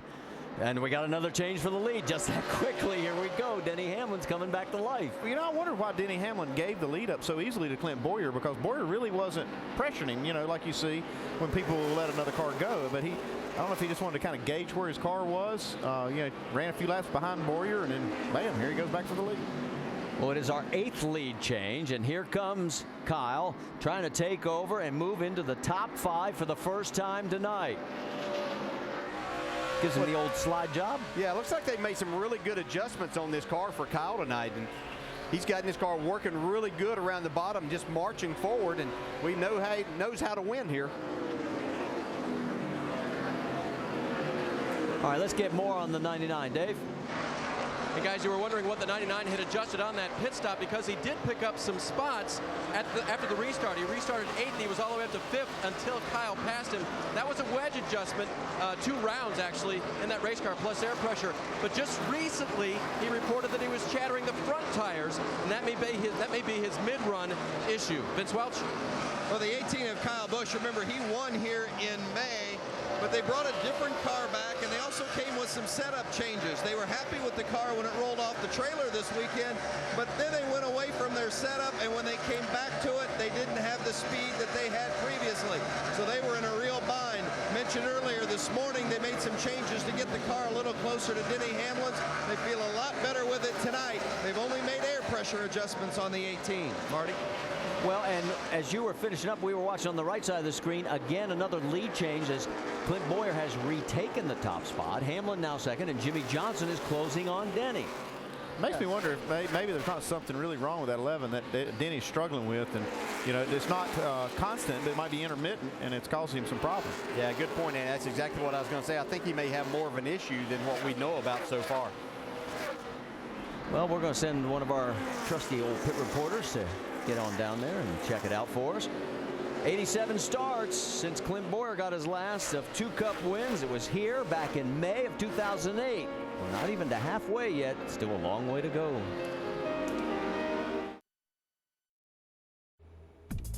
I'm Reese Davis with you in the studio. I want to keep you up to date on what's going on in college football. On ESPN, #1 Alabama is shutting out Penn State 17-0. And on ESPN2, Tennessee up by 10 on #7 Oregon. They were early in the second quarter. Back to Marty Reed in Richmond. Thank you, guys. A bad day for the ACC in college football. Not a bad night at all for Clint Boyer right now. Remember, we were talking about Denny Hamlin before the break, that year that he led all those laps and then had the tire problem? It was Clint Boyer that went on to win that race. It's your car, it's your drive, and your chance to win. Enter for a chance to meet a Team Chevy driver and win your favorite Chevrolet at winyourchevy.com. I don't think it'll be Clint Boyer's car. He might need that for the chase. He's looking pretty good right now, guys. Yeah, his car does look extremely good. Able to make it work right around the bottom. He's talking about it's a little tight on that restart, but it's working well now. But you can see Denny Hamlin's fought his way back to his rear bumper. Well, and you saw the third place car of Jimmy Johnson, and look who has snuck up to 4th. Kyle Busch is now around A.J. Allmendinger and is coming on, guys. His last lap at 23.6 seconds. The leader's lap at 23.8. If he does that for a while, he'll catch him. That's a mathematical genius at work, right? I still don't know what's going on with Denny Hamlin. He gives up the lead to Boyer, and then he just runs him right back down. And I don't, it's hard to say what he's dealing with. But Dave, do you know any more about the 11? Yeah, he was just reported a little while ago, tighter in the center than the last run, and I think that's affecting my drive off. Now, that's when he got passed by Boyer, but then between then and now, they've told him, Denny, there's a little rain in the area. We don't know how far off. Well, nothing can get a driver going like a report of showers, and he may want to get the lead back from Boyer, and that may be why he's closed back down on it. Well, in regards to Clint Boyer, it was strictly car situation in regards to Hamlin getting by him. Boyer's car was real tight at the beginning of the run, and then, as you guys mentioned upstairs, sometimes those air pressures come up and the car starts to handle better. That was the case for Boyer. Hamlin got loose. Boyer saw the opportunity to go past him, roll in the corner a little better, but I will tell you this, that Boyer's car seems to react a little bit differently when Hamlin gets right up on him. It takes a little bit of that air away, so I think with the traffic and the traffic in front and the traffic behind, we're seeing some different handling characteristics with these race cars. Well, it kind of makes sense a little bit about what Dave was saying about the 11. Maybe he was thinking, I'll just cool it a little bit. These brakes are giving me a little trouble. It's a long race. And then all of a sudden his crew chief says, hey, there's some rain in there. And he said, oh, well, okay, well, that changes things a little. Well, it does. And, whenever his car was really good, it was turning good, rolling the center. He wasn't having to use much brake. So you get a tighter car, that starts making you have to use a little more brake, and he probably didn't want to use his car up any more than he had to. But as you said, Andy, we're getting close to halfway here within a couple of laps now. He might need to get up there in case this rain does happen to come. Well, the leaders got around Travis Kvapil. Kvapil is 3 laps down in 36. Now they're going around the 83 of Ekstrom. He is 2 laps down in 32nd. And a very struggling Greg Biffle. It has been a long night. Even though he's clinched, he can't be very happy, Jamie. An extremely long night, Marty. Back on lap 132, he said, this car is so loose I cannot drive it. His crew chief said, stay out, we'll lose 2 laps. Greg brought it down pit road anyway. They put 2 spring rubbers in the left rear. Then they went back out, and after that last caution, he went to go on the drive around. He was going to get 1 lap back, and he ended up pitting because he had a flat right front. So it's just been one thing after another. We see a lead change there. The 11 once again gets around the 33. And that'll be our 10th lead change between 4 different drivers. And Denny Hamlin sniffing out that 10 extra bonus points that would give him the #1 seed over the car that's in 3rd place, and just a couple of ticks on the clock behind the 48 of Jimmy Johnson. Right in between both of them, the man who's looking to secure his spot in the chase and doing a fine job of it, the 33 of Clint Boyer. Yeah, Clint's not only wanting to secure that spot, but he's got his sights on winning and moving up from that 12th seat all the way up to the 8th spot. Here comes Jimmy Johnson. All of a sudden, maybe he got the word about the rain in the area, because he gets around Clint now and moves into second place. Hendrick cars only one on the lead lap. That's Jimmy Johnson. The other three are at least one lap down. Not a good night except for Jimmy.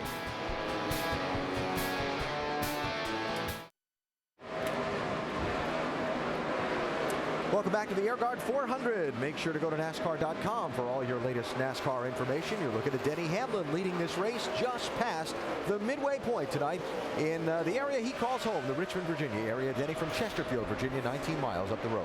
After the race tonight, the full post-race wrap-up is on NASCAR Now, late night, 12:30 a.m. Eastern over on ESPN2. A special program coming to ESPN2 all this week.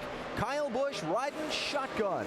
We follow Kyle around this weekend and all throughout the coming week. It debuts Monday at 8 Eastern on ESPN2 right after NASCAR Now. Then next weekend, the chase begins. The NASCAR Sprint Cup Series next Sunday, 1 p.m. ESPN from New Hampshire.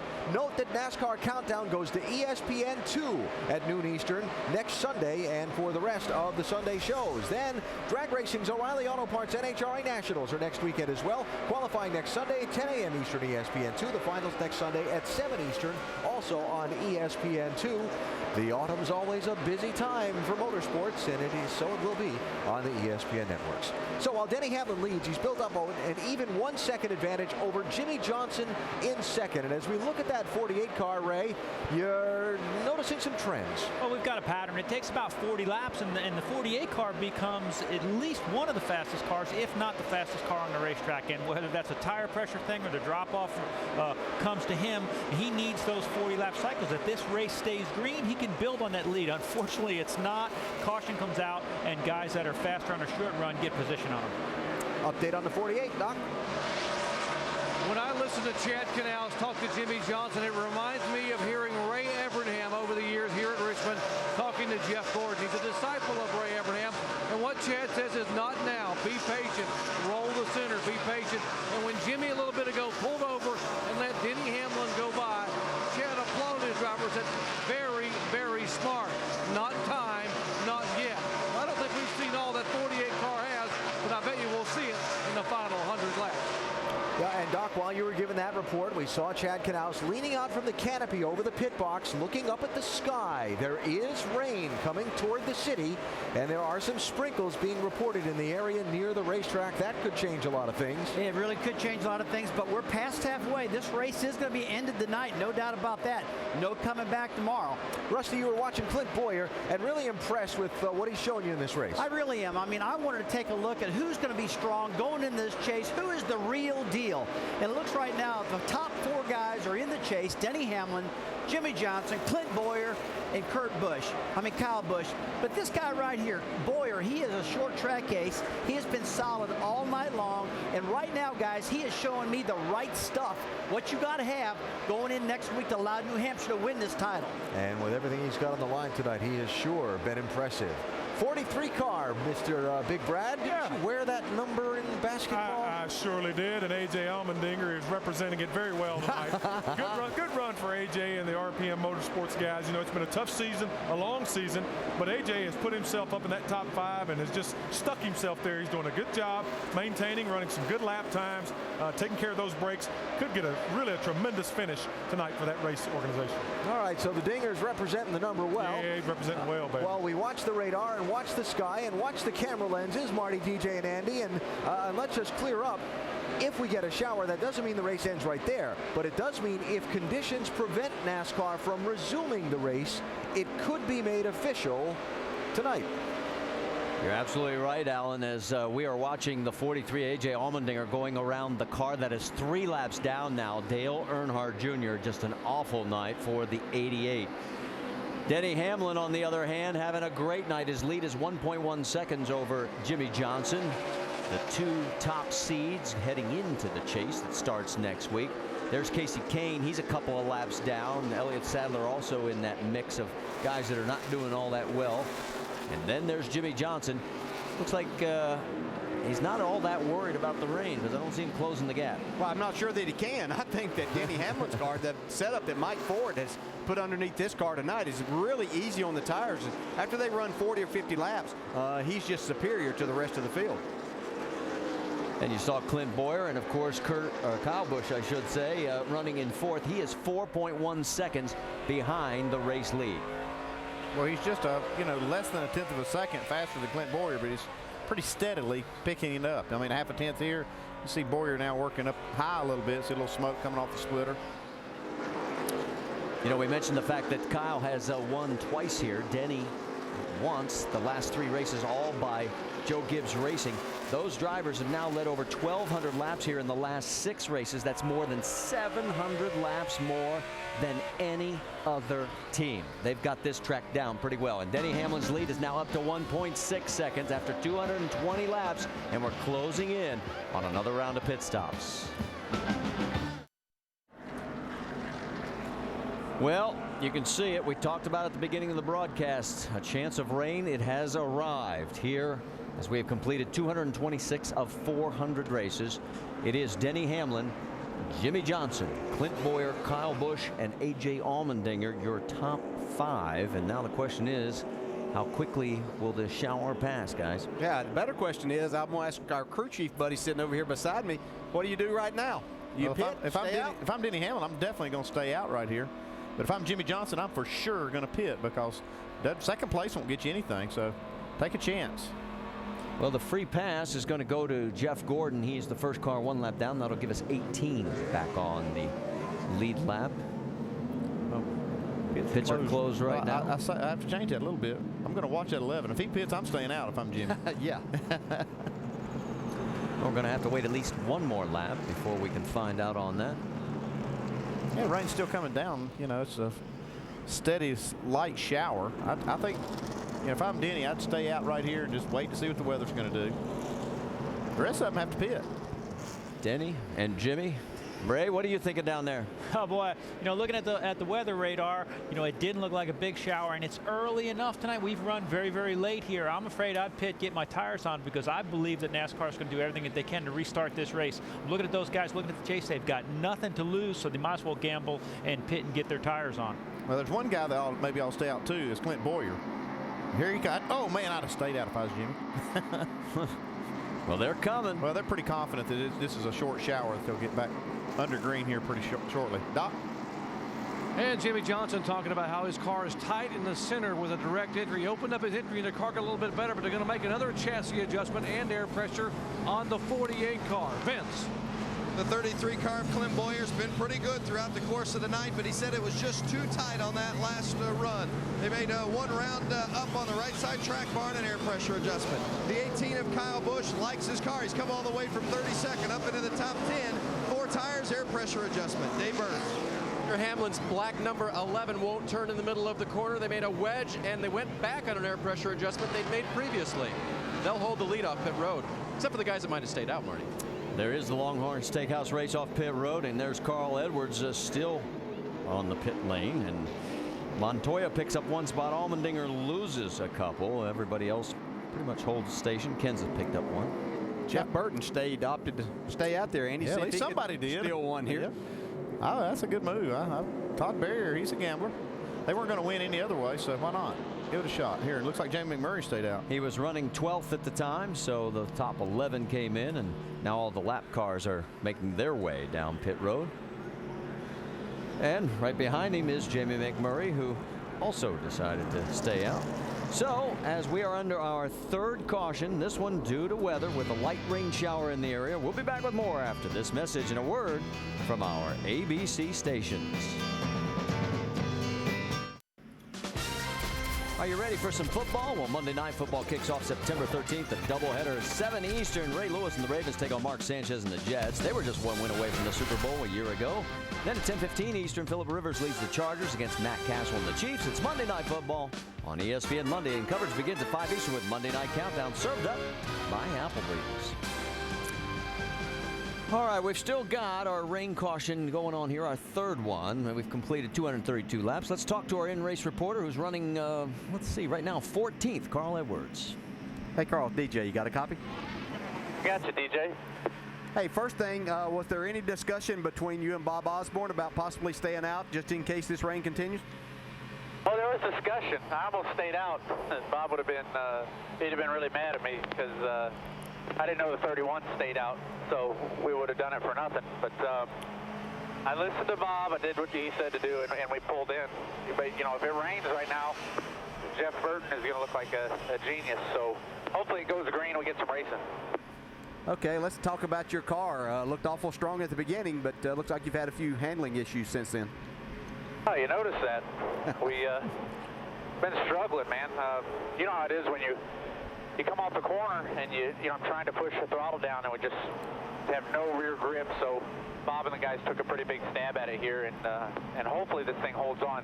But it's a rocket ship for 10 laps. I feel like I could, you know, just drive away from everybody, but it goes away quick. So we'll see how this one goes.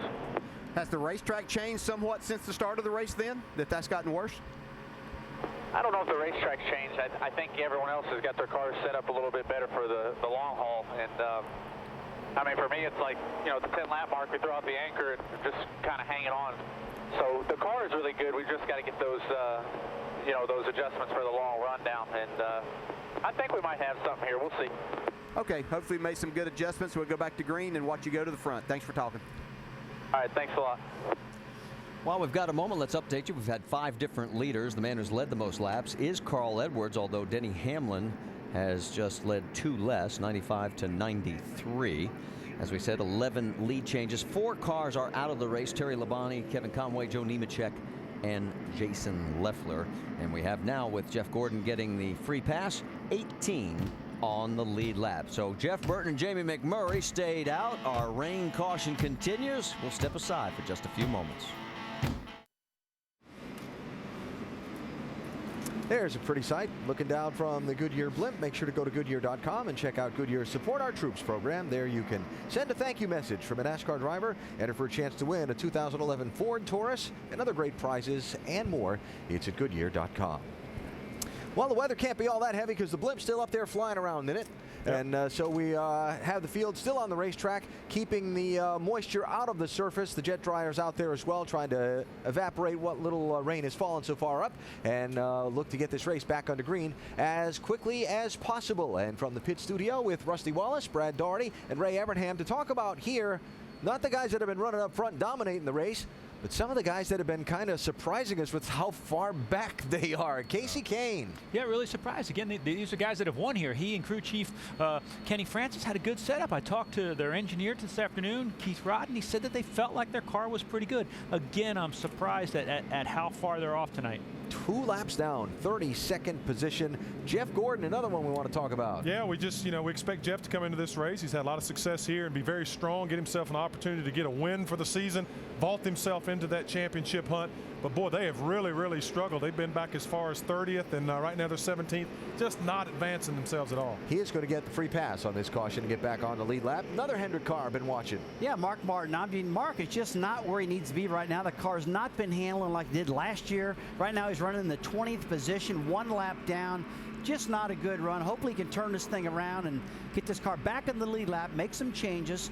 I expect the track to be a little bit different after it goes back green because the rain cooled the track down now a bit. So the cars might start handling a little bit different, Alan.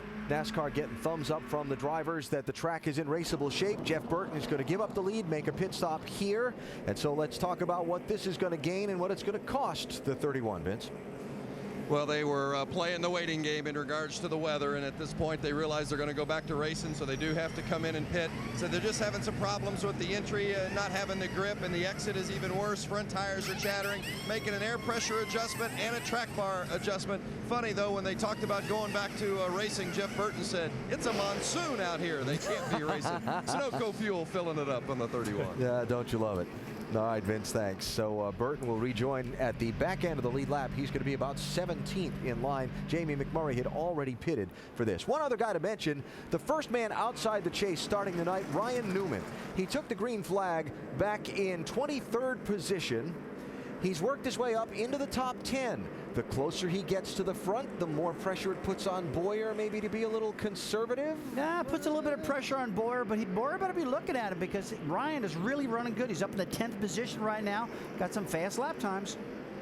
All right, they're doubling up for the restart, so let's go back upstairs to Marty, DJ, and Andy. And a little pesky shower's not going to stop the action.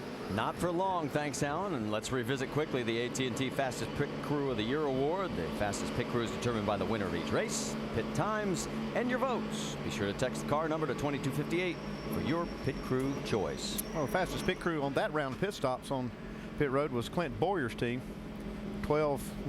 Just a little over 12 seconds.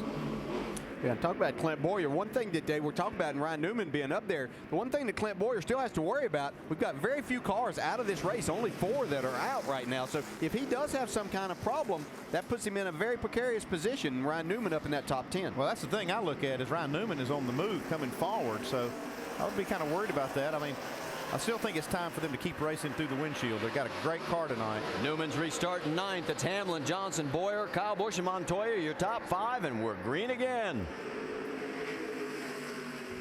See Jimmy Johnson's car slide up again. If we noted that his car's not the best on these restarts, takes it probably somewhere in the 20-25 lap range for Jimmy's car to get going. I'm sure they've been trying to make some adjustments for that.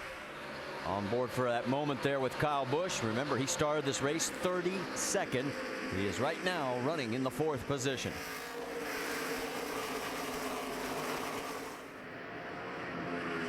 Johnson is able to get in front of Clint Boyer there, as you saw. Oh, trying to make contact there. Marcus Ambrose got just a little bit of contact from the 99 of Carl Edwards, but everybody gathered it back up. There's Tony Stewart on the high side going around Harvick. And there is Ryan Newman, his teammate. Well, these drivers all know now if there's rain in the area, they've got to go as hard as they can. Even though there's 157 laps to go, they know it could be cut short at any time. They want to get as many spots as they possibly can, try to get themselves in a position to win this race. Kenseth's trying to get back into the top 5. He's tried the high side, tried to go down low, but Allmendinger said, excuse me, I'm here. Yeah, AJ's had a great night in this 43 car. He's done a fantastic job here. Yeah, he and the 42 of Montoya are in the position of spoiler if they could get a win here. There are a couple of cars that are up front that are not going to be in the chase. A little bit deeper. Focus in on Carl Edwards. Remember, he talked about how they've just not been all that great after the first 10 laps, as he is right behind Kevin Harvick. Joey Logano a little bit further back with Kurt Busch. They're both trying to get under the 47 of Marcus Ambrose. Ambrose has had a good night. He's been solidly in the top 15, trying to get himself into the top 10 most of the night. Well, Ambrose has top 15 finishes in 3 of his last 4 races. Looking to add on to that streak. See Joey Logano get a little bit loose out of turn 2. Did all he could to stay off of Ambrose, so he has to settle back in behind. See Kurt Busch in the 2 car there. He'd run his way up near the top 10, but has been struggling here the last couple of runs. A little bit further back, there's David Rudiman. He is on the move as well, side by side with Ryan Newman and the 17 of Kenseth. That is for 7th position, so Ryan Newman still moving forward. Well, you know what Ryan Newman would love to do? He'd love to show that hood to Clint Boyer. And if Clint saw that, it might rattle him just a little bit. So I'm sure Newman would love to get up there close to Clint Boyer. Yeah, he'd say, here comes the U.S. Army. That's right. You know, speaking of the Army, you talk to Ryan and the significance and what's happened, you know, obviously on 9/11 and all the celebrations, or the commemorations, I should say. He is very cognizant. He says, hey, this is still just a race. Every time I see one of those soldiers, that's who I'm racing for. Yeah, he's very appreciative of obviously the sponsorship and what all of those do for us and give us that opportunity. But he's making a great move forward, Jamie. Yes, he sure is. I spoke to Ryan earlier today, and he said, you know, the way we look at it, we're fortunate to be 13th in the points and even have a shot at making the chase. They've had 4 DNFs this year to this point. Last year they had 0. So they're going for broke tonight, taking any risk, being as aggressive as he needs to be, like he is right now with the 17. The car is getting better. Last round of stops, they made an air pressure and track bar adjustment to help him out, guys, and it's working. He's working on that 7th place position right now. Working hard, and that's 2 drivers right there that have a lot of respect for each other, the way that they're racing around here. It'd be very easy for Ryan Newman just to slip a little bit and run up into Matt Kenseth, or Matt Kenseth to crowd him a little too much and create a bad situation, but they know there's room for both of them to race. It's a great battle. Just remind you, oh, little slip there from Kenseth. He slides up a little higher.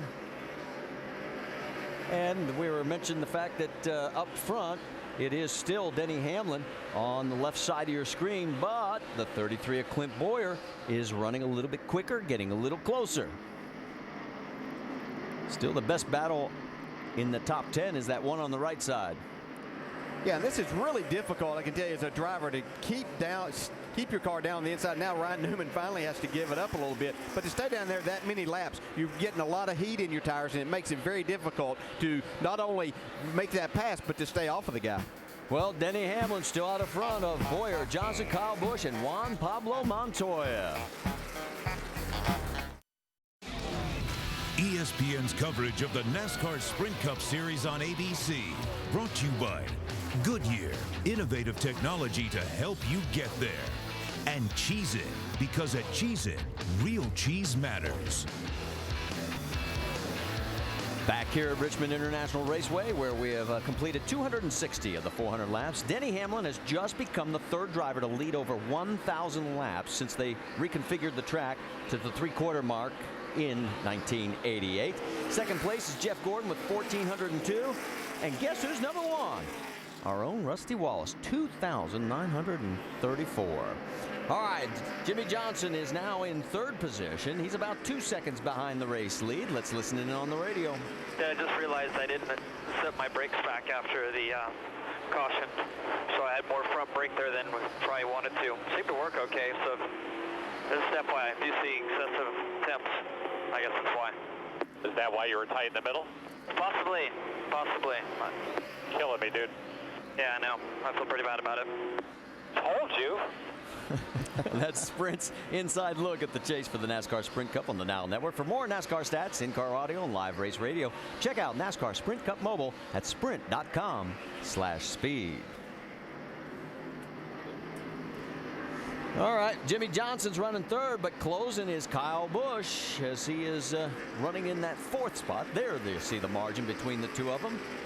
And the drivers in the top four have now won the last 7 races here at Richmond. Why does that always seem to be that trend where the guys that are good at these tracks, the cream rises? Well, there's something they know a little bit about what they're looking for in their cars. That helps a lot, obviously, with good race team. But, you know, Jimmy Johnson, we're getting about to the point that his car kicks in here, Ray. Yeah, we're watching Ryan Newman come up through. He really got his car good. It like the adjustments made or whether the rain has cooled the track off. But he's up to 7th, and he should be on his way to putting maybe a little pressure on Clint Bowyer here. Well, we're getting messages from around the track that there might be some light rain again. Let's check in this battle. There is some action going on as Joey Logano's trying to get underneath the 47 of Ambrose. What's the latest on the 20, Dave?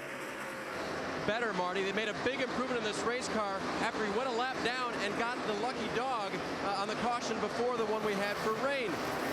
On the last run, he said it's quite a bit better. I'd rather not be loose, but you've made it quite a bit better overall. And so they just worked a little bit on looseness on that car, but big improvement. And right behind him, Brad Keselowski having a pretty decent run for him as he is in his rookie season in Sprint Cup action, running in the 14th position.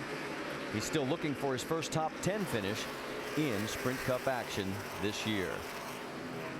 You're right. It has been one of their more solid runs, though, in that 12 car with Keselowski in this series.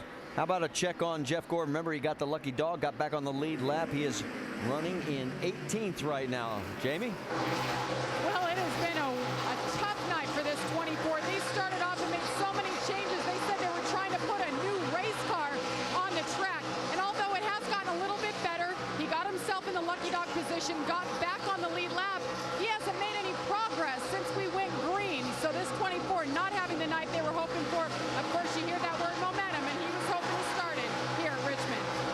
And David Reagan right behind him there will just let you know he is 1 lap down in 23rd position. So that's not a battle on the track. There is a battle on the left side of your screen, though. As you can see, Kenseth, Ambrose, and Logano, they're beating on each other. That is 11th, 12th, and 13th. This car's really evenly matched right here. Just can't seem to. Ambrose seems like he has a fast car. He just can't seem to complete that pass on the inside. See if he can work his way by here now as he dives on the inside. And the two Penske cars trying to get themselves back into this fray. There you see Brad and Kurt Busch. Logano figure out which lane is going to be faster. He's going high, saying, well, let's try this lane. Oh, here we go. One. He's going to try and stick it underneath there. Can he make it work? I think he can. Well, there he is. He's back on screen. There the guys are from high above. That's a good angle. Oh, it's going to get a little narrow. Yeah, it was a good move by Logano, though. He'd been trying to get by Marcus Ambrose.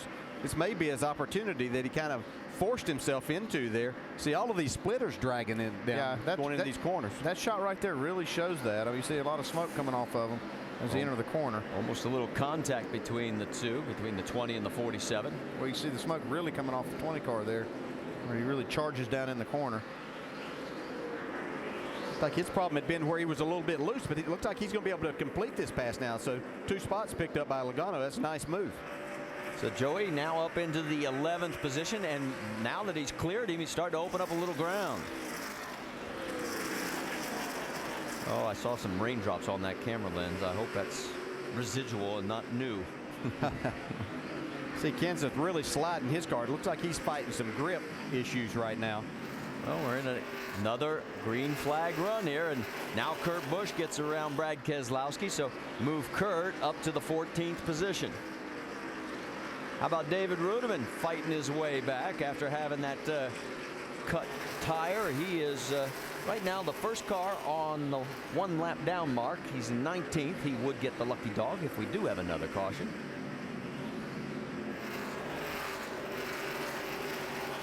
The lead, while we're talking, there you see Denny. He is now 1 second ahead of Clint Boyer after 274 of 400 laps. We'll be back after this message and a word from our ABC stations. The emotions of racing. When the car's running well, it's fun for the crew. When a season hangs in the balance, it's tense. And when the night's been a struggle, the frustrations boil. A night of short track racing in Richmond, Virginia for the NASCAR Sprint Cup Series. All the emotions that go into the hard-fought competition for that one trophy that's available each night. Right now, Denny Hamlin is in command of taking possession of that trophy, though we better watch that rearview mirror.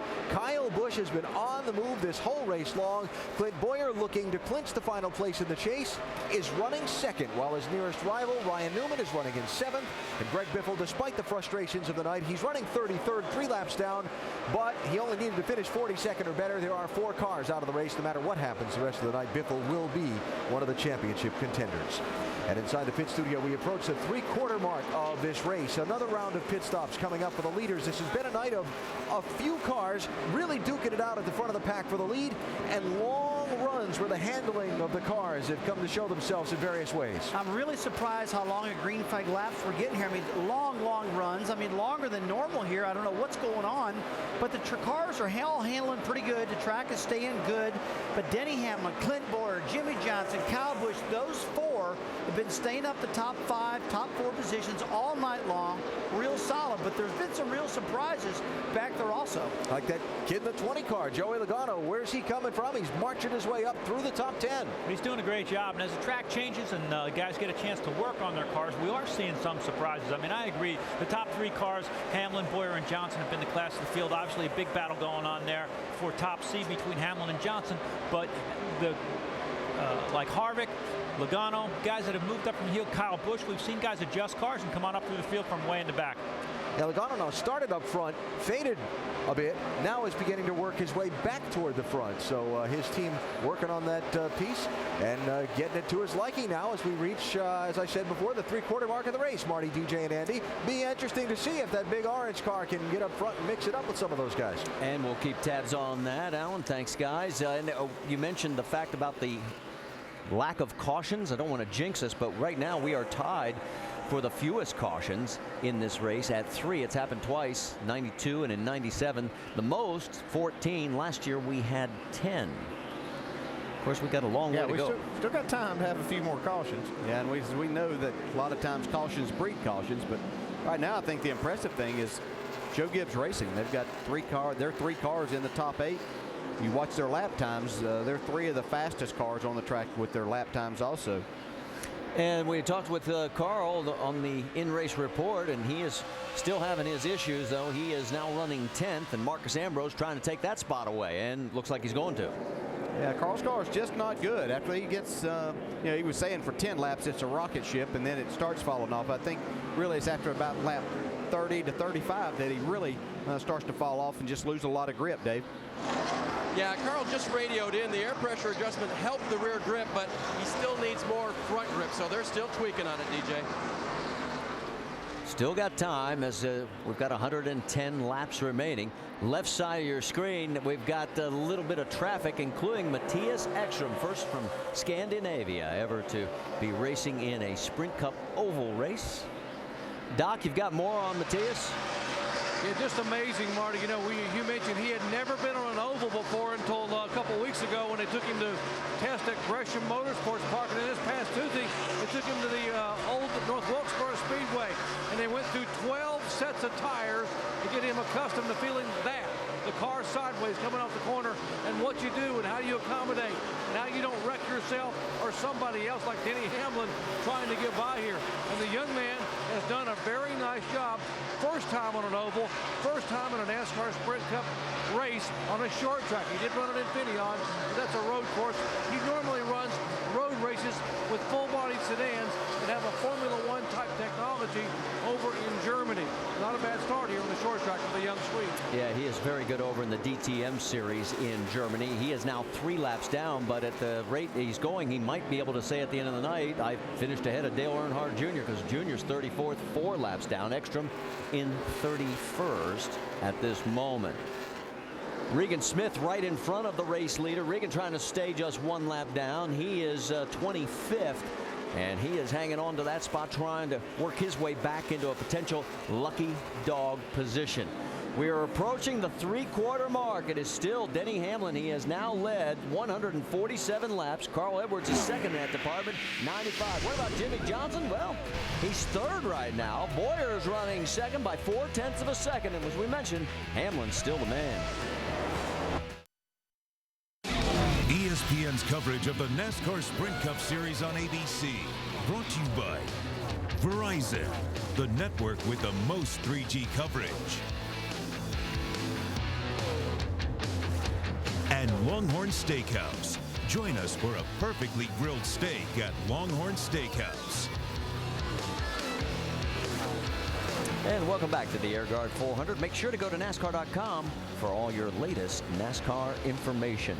Still have 18 cars on the lead lap. Everybody is chasing that guy right there, Denny Hamlin. He has a 1-second lead over Clint Boyer, who's doing everything he can to clinch his spot, not only in the chase, but to improve his seating. And boy, here comes the 11 up on Greg Biffle. Just to give you an idea, Biffle's about to go 4 laps down. Yeah, not a good way to head into a short track. Again, next week, a flatter track, and one that's, Andy, most time handling's more difficult than here. Yeah, I know. That's not good sign for Biffle's team. Well, another guy, see that 9 back there? He just went 3 laps down. Casey Kane did.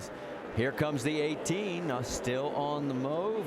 He's 2.7 back, Andy. Pretty steady move. I've been watching his lap times, and it looks like he's catching the leader just a little bit. You can see right here, just looking at our tracker, you can see where the green blinking marker is. That's the lap we're on now. If he keeps running on this pace, in reference to the 11 car, he'll catch him on lap 423. It's kind of moving around a little bit, but you can see it's a kind of a moving target. But the 18 car is just a little faster than the 11 of Denny Hamlin. Vince? You know, it's amazing. These guys started 32nd tonight. Now they're all the way up into the top 5, running 4th. But Kyle Busch has won 5 of the last 10 short track races. And I was talking to crew chief Dave Rogers about what he thinks makes Kyle such a great short track racer. And, you know, he talked about the fact that he has great car control and great anticipation. But he said, you know what I really think really helps? He runs so many late model races on short tracks, probably more late model races than any of the rest of the guys in the field combined. And he said, I really think he just has a good feel for what it's like racing on a short track. So all those guys out there racing late models on those short tracks in there, you know, around the country, and we know them well. Maybe you never know, it might pay off, and someday your young guy might be a Kyle Busch. Well, and Vinny, to follow up on that, Kyle did not lead a lap until lap number 310 when he got his very first win here And that happened back on his birthday in May of 2009. Problems potentially for Dale Earnhardt Jr. He's slow down pit road. 35th position, 4 laps down. I've seen him on pit road quite a few times tonight, and probably coming in and make another adjustment and get 4 tires. Vince? Boy, this has just been a miserable night for Dale Jr. At one point, he said, it feels like the tires are on the wrong side of the car. That gives you an idea right there what kind of night it's been.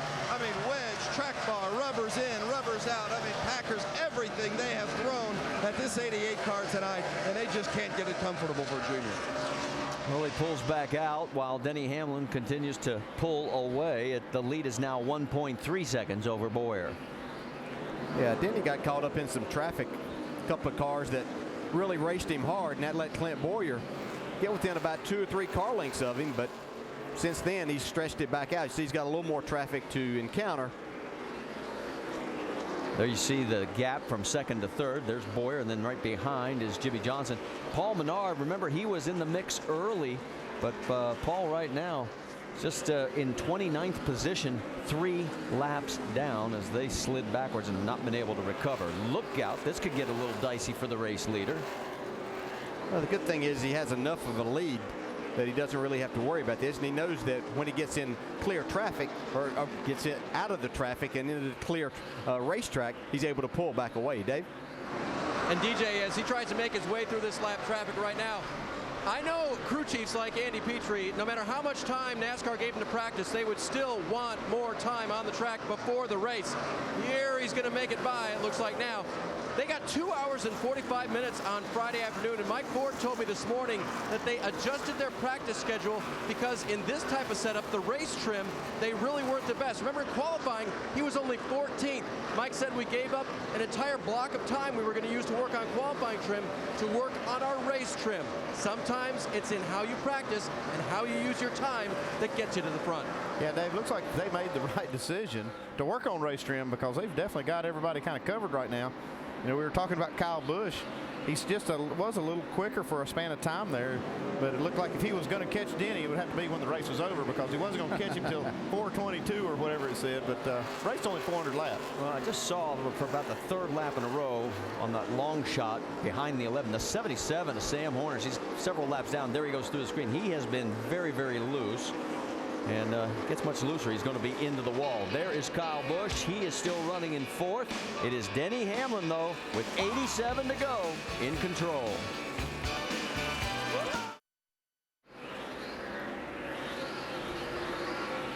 Go to Goodyear.com to show your thanks and help support our troops. Goodyear is the official tire of NASCAR. And you can see the 11 of Denny Hamlin from the Goodyear blimp trying to put Martin Truex another lap down. Boy, he got a little loose. And the 14 is in as the pit stops are starting. I think some of these guys are going to short pit a little bit here, see if they can make up a little bit of time. Montoya's in, Vince. Yeah, he's been fighting the same thing all night. Loose in and no forward bite. They're going to make a track bar adjustment, 4 fresh tires for Juan Pablo. He's back out. You know, we saw Tony Stewart. His team looked like they were lowering the track bar. Says he's pretty loose, but you know, by making these pit stops just a little bit earlier, they can pick up a little bit of track position by running about a second or so faster per lap while these leaders stay out there, and then if the caution comes out, they'll be a little closer. Yeah, it's just a chance that you take it because this is a racetrack, as we've seen. As you get somewhere near that 100 lap mark, you can see some right front tires blow because of that excessive brake heat.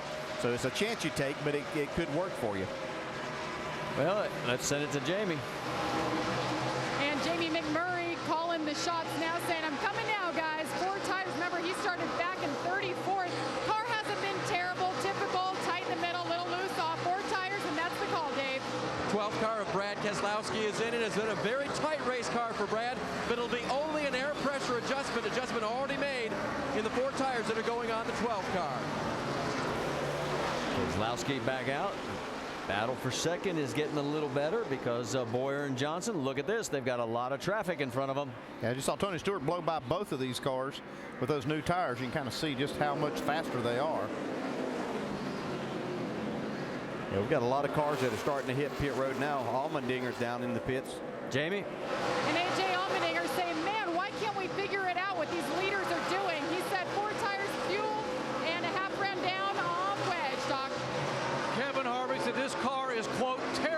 cannot even touch the throttle wanting to spin out. It is just that loose. 4 tires to top it off with Sunoco fuel. He is back out. Jeff Burton is still in. So is Ryan Newman as they're finishing up. And problems on the left rear. Actually, the right rear. Or right rear, I should say. Yep. Yeah, you saw them just a little bit slow. Looked like they dropped some lug nuts. Going to really kill them on the left side here. Dave? Carl Edwards needing that front grip. Let's see which direction they go. No wrenches going in the car this time, so it'll be an air pressure adjustment for Edwards here on lap 325 on pit road. 4-tire change completed by the crew. Everything's smooth. He's gone. Kurt Busch has also made his stop. Here comes Boyer and Kyle Busch down pit road. So is Joey Logano. Vince?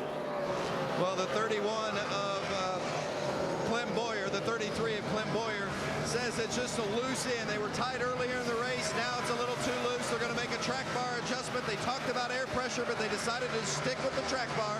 As far as the 18 of Kyle Busch, he said it turns off the corners a little bit better, so they're going to go with another air pressure adjustment. Dave? 11 car of Denny Hamlin has given up the lead to come down pit road here on lap 327. Remember, Denny was complaining about the car being a little bit freer on the end of that run. It'll be air pressure adjustment out of both rears, air out of both rear tires for Denny as they complete the stop. Doc?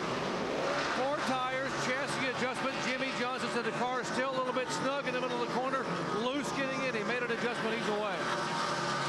Jeff Gordon also down on the way to 24 car.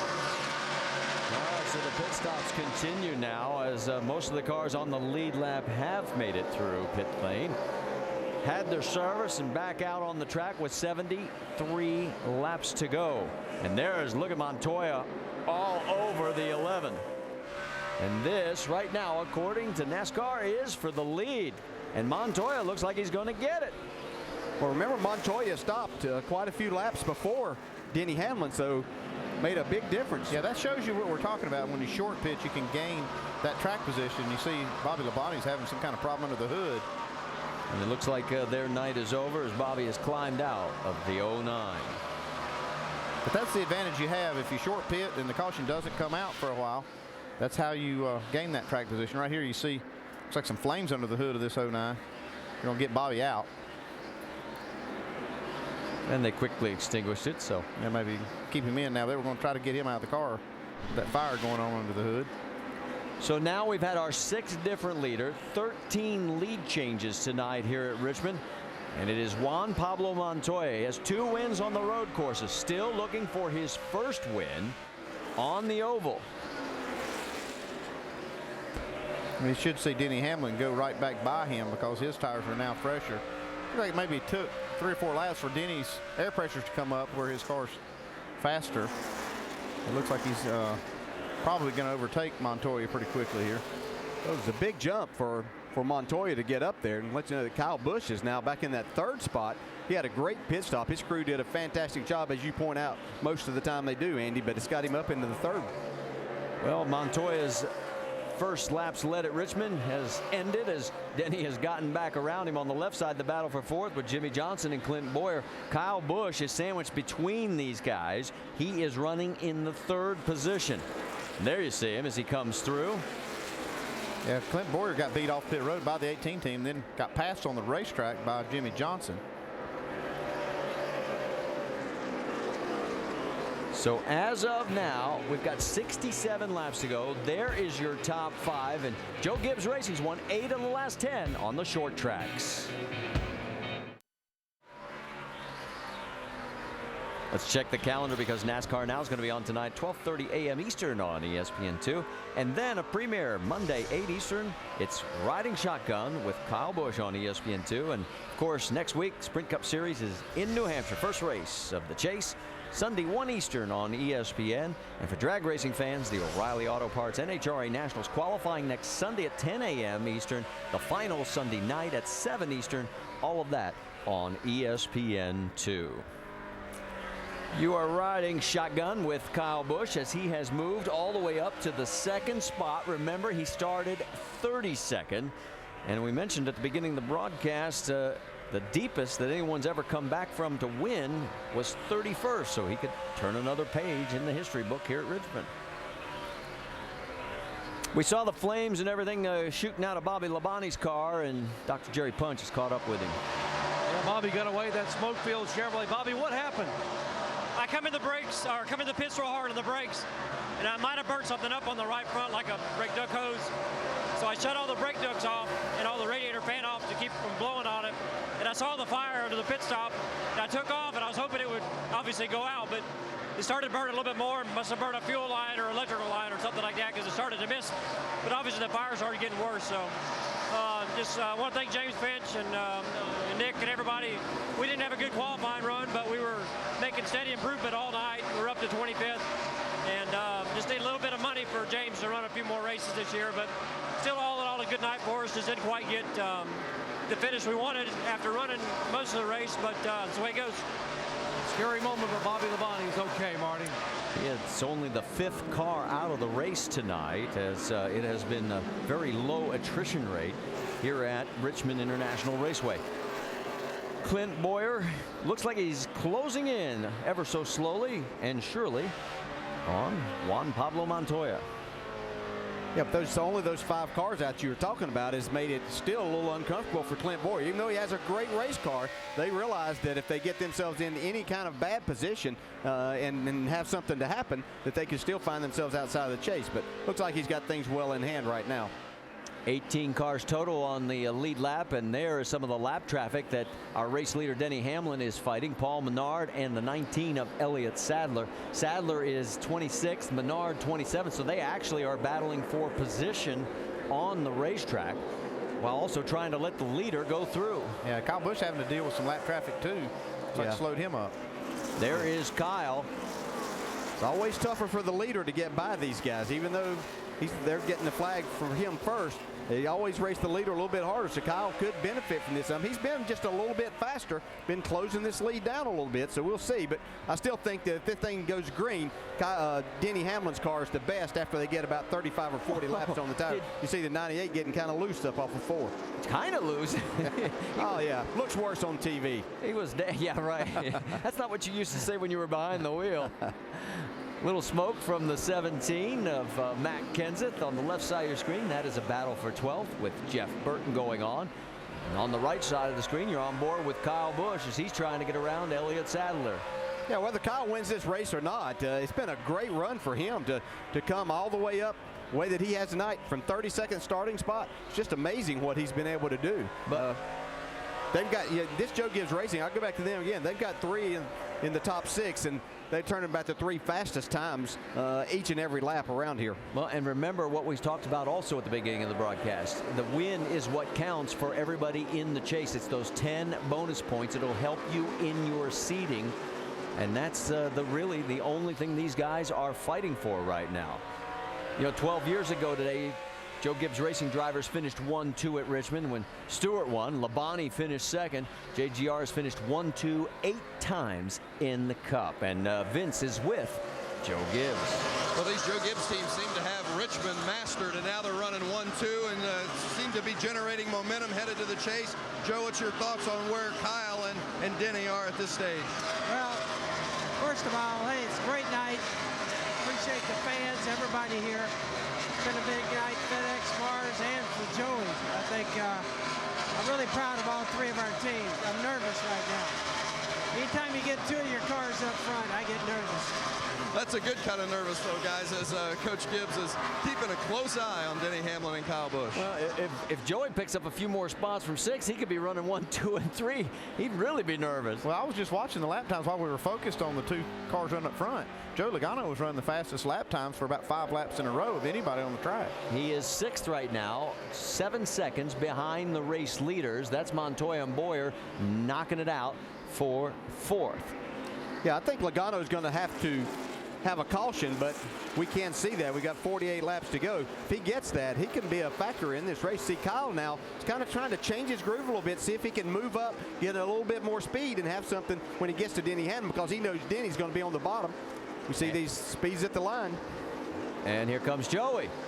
And Yeah, Andy, making you look pretty good there. All I got to do is look at the monitor. I can see who's doing it. Now here I am. Marcus Ambrose there with good fast time. He's got himself up into that 8th spot, so a really good run for Marcus tonight. 18 cars still on the lead lap, and that's how quick we turn laps here, 23 seconds at a time. Stay with us. More racing after this message and a word from our ABC stations.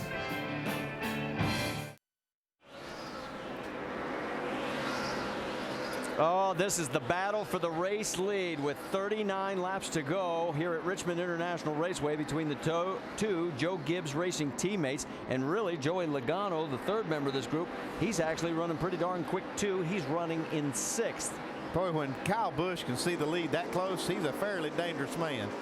And I bet you that Denny Hamlin knows it too. Yeah, and I promise you, Denny Hamlin didn't want to look in his mirror and see that guy right there. He'd like to see a lot of others, but not Kyle Busch. Well, here's one thing that's probably flashing through Denny's mind. He's clinched the most laps led. Well, the leader of the most laps at Richmond has failed to win 7 of the last 9 races, and Denny was 2 of those. So he knows he can still lose this race. He knows. It's happened to him twice. You know, and when Kyle Busch sits there and looks, he wants to win every race just to get the trophies. But he also realizes that if he can get by Denny Hamlin, that's a 20-point swing going into next week when you start the chase, keeping Denny from winning, and then he gets the 10 bonus points. So it's a big, could be a big turnaround. Here comes the race leader up on Mark Martin, and maybe this puts a period on it. The kind of season Mark has had up to this date. He is about to go 2 laps down and obviously is not going to be a part of the chase. Whoa, on the left side of the screen, you see that wiggle on Joey's car? Yeah, he's wheeling that baby too. He's wanting to go. He sees that 42. He knows that's a top 5. That is the next target in line for him. He has closed down on Juan Pablo. Dave? Marty, when I talked to Greg Zipadelli, the 20 crew chief this morning, after we got done talking about pasta, which he said his dad's was about the best in the world, we started talking race cars, and he said we struggled the last 3 times we raced here. But loose in to the corner was the worst thing we chased this weekend, and by the end of practice, we got it right. Early in this race, I reported, Joey was fighting loose in, but they really got it right. He called it best run yet before the last pit stop, and they made no changes to the car when he came down pit road as he continues to battle Montoya. Logano's best finish of 2010 is second. That was the short track back at Martinsville, and look at how the lap traffic has affected the battle for the lead on the right. Well, there's a lot of battling going here, and this is when Kyle Busch a lot of times likes to really strike and make his move, but you can see Denny handled that really well. Here comes Kyle. He's diving down into the corner. This is for the race lead. Kyle Busch is right there. 32 laps to go. Next time by, it has taken him all night long to get this close. Well, he normally likes to lead all the laps, but the one he really likes is that last one. So he's got himself set up in a position. He wants to get to Denny's bumper right here, make Denny make a little mistake, get off the bottom, see if he can drive by him. Or he may try to help him. They are teammates, but... Oh, no, I don't think he's going to help him. Oh, 10 bonus points? What are you talking? And a trophy? Come on. That's why Joe Gibbs said he was nervous. That's exactly right. Yeah, look at him on the right side.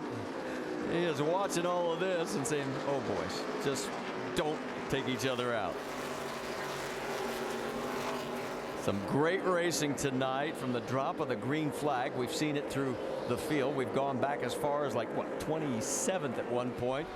And right now, the battle for the race lead is that close with 30 laps to go. Yeah, and a lot of traffic right in front of these guys, and some fast race cars too. Even though they're getting ready to go a lap down, these guys are going to be fast. That car down in the corner. Yeah, and that's going to make it more difficult when you encounter people like Kurt Busch and Jamie McMurray who have faster cars. It makes it more difficult to go by them. Well, Kurt Busch is the last car on the lead lap right now in 18th position, so he's going to do all he can to stay on that lead lap.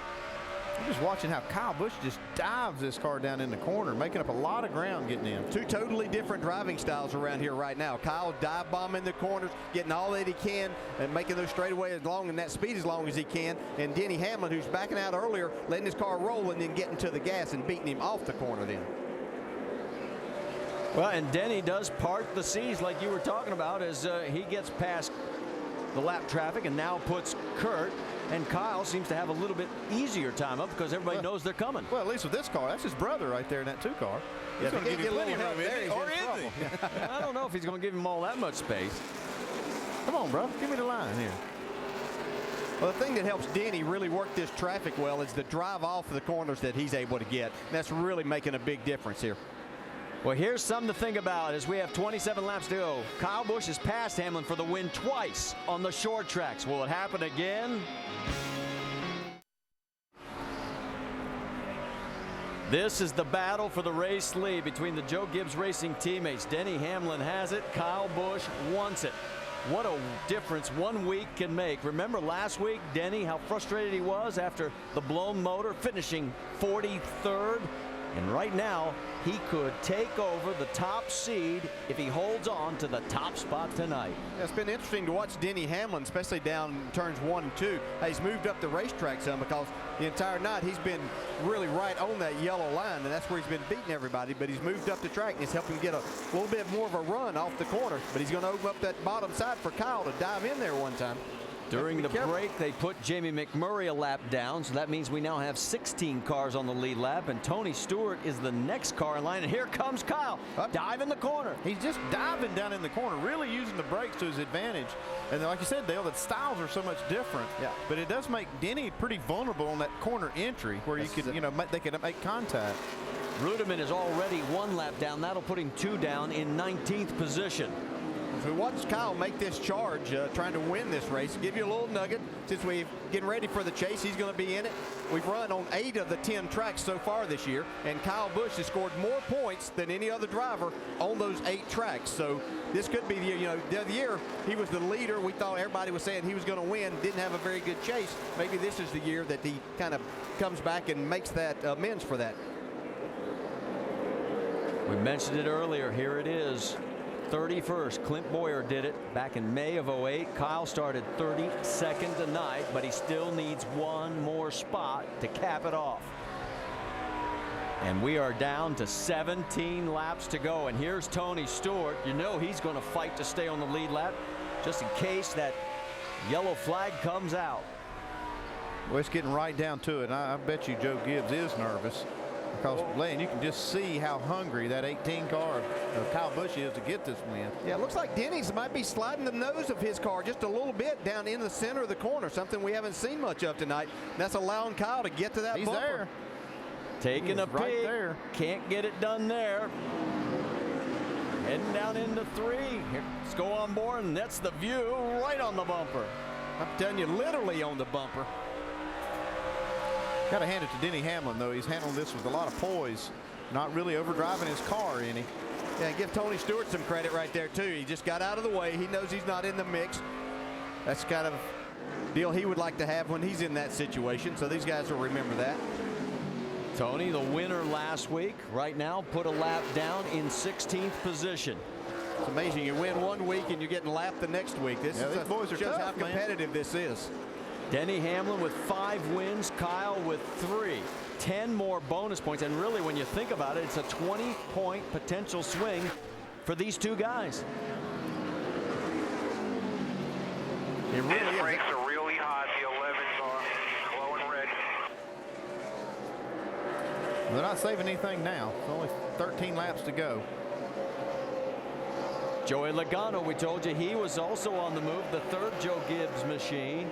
He is in 5th right now, trying to take the spot for 4th, and he's got it. I'm telling you, it's a shame. I don't want to see a caution for anybody, but it was a shame that Joey Logano didn't get that opportunity to get up there and show. He's had the fastest car for about the last 120 laps.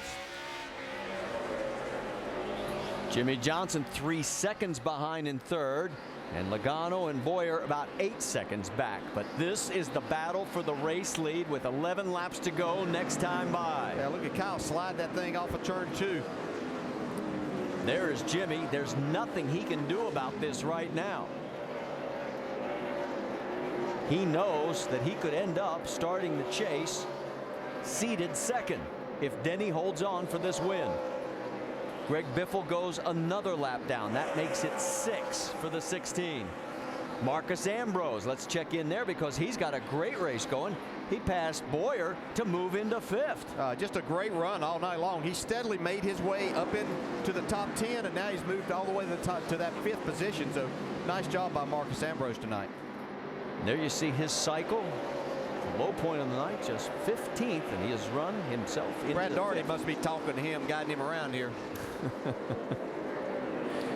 Well, Denny has opened up a little bit of ground here. Yeah,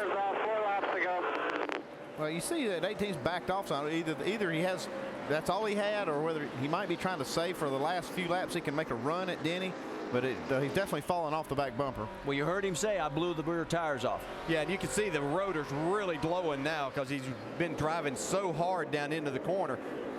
Just trying to make up time there. You can see, look. Oh, man, yeah. A lot of brake dust there, so he's pretty much used that thing up trying to get to Denny. Man, he has run this car really hard tonight. 8 laps remaining here at Richmond. The final race before the chase. The #1 seed at stake. And for Clint Boyer, a chance to be that 12th and final member. And it looks like right now he's going to make it because he is running safely in the 6th position. With Denny Hamlin, I tell you, he never blinked whenever he saw Kyle Busch right there on his bumper, never made one bobble. He's run an incredibly smooth race tonight. Yeah, it really is. And this is a place that's easy to overdrive the corner when you're sitting there looking at the guy, knowing that he's coming hard at you into these corners. And as you said, Denny did not make a mistake at all. Denny going underneath Brad Keselowski. Keselowski gives him plenty of room. And Keselowski now 15th place, meaning 14 cars are now on the lead lap. We talked about the 20-point swing it could have been if Kyle could get by, but just think now Denny Hamlin putting himself atop with the chase here. He's going to be the #1 seed if he can hang on here for these next 6 laps. It wasn't too long ago we were talking about a feud between the 11 and the driver of that 12 car, but no such happening tonight. Everybody on their best behavior. 5. And you heard the radio clear out. 5 laps to go. They're going to seem awfully long to Denny Hamlin and very short for Kyle Busch because there's not much more he can do it. Hamlin has to feel really good about his race team. They had a solid race car last week. We're leading a lot of laps. The only downside, Andy, is the thing that kind of bit them in the chase last year were mechanical failures. Yeah, and mistakes. They made a couple of mistakes too, but I think they're really poised to make a run for this title, and this might be the year for them. What a turnaround from last week at Atlanta. And remember, Hamlin has won 3 of the last 6 short track races, and he's about 3 laps away from making it 4 of the last 7. Yeah, next week won't be considered a short track race because it's a mile racetrack, but it is a short track to these drivers. Denny Hamlin has won there. He knows what it's like, so he has to feel really good going to New Hampshire with the points lead. Kyle gets around Brad Keselowski, but Kyle has nothing left for Denny Hamlin. And we are going to tie, unless something happens here, just 3 cautions. That's the fewest we've ever had, and I don't mean to jinx it, but there's only 2 laps to go. And one of those was for rain. So, and the truth is, we went into tonight thinking that with everything at stake, as far as those 10 extra bonus points, we'd see a lot of fender banging, especially late in this race, and it just hasn't materialized because these guys have been racing mean, clean, and green. Well, the cars have been driving goods in that last lap, and this racetrack gives them a lot of room to race on. Less than 3/4 of a mile, and you're looking at the #1 seed, Denny Hamlin, because he will take over that spot with the 10 bonus points. Down into turn number 3 for the last time. Matt Kenseth right in front of him there, and around the corner, and he'll be looking at the checker flag for his 6th win. Kyle Busch comes home in 2nd. Joe Gibbs can breathe again. He is breathing again. Jimmy Johnson in 3rd. Joey Logano will come home in 4th. Marcus Ambrose, a great run in 5th. Let him influence me, man. I knew I had to just Clint Boyer there in 6th. That gets him solidly into the chase. I hope you guys are ready for a good 10 weeks. So points later. He went from the outhouse last week at Atlanta to the penthouse in Richmond. Vince? Well, Coach Joe Gibbs puts 3 cars in the top 4 tonight, and 2 of those are going to the chase with Denny Hamlin and Kyle Busch. Congratulations on a strong night. You've got 2 going to the chase, and 1 of them is going to be the top seed. How encouraged are you? We're really excited for FedEx and Denny. It was a great night for Kyle, where he started, Mars, go all the way in the front. I got to tell you, I was thrilled with Joey and Home Depot also. Great night for us, and real thrilled. Lord bless us with a great night, great crowd.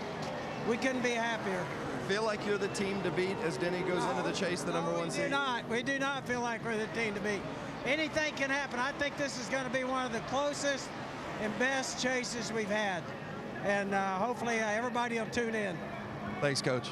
Marty? You know what, Joe? I agree with you. Right now, we have seen so much ebb and flow as far as momentum that I don't think you can say one guy stands out like it has years prior. Stay with us. There was the celebration beginning, and then you realize Denny says, oh, I got to get in line for the ceremony. That's cool. Look at that. We thought for a second he might just back it right into Look at that. Kyle, and pace car says, oh, okay, I better get out of the way. That's good stuff right there. Slick stuff, slick stuff.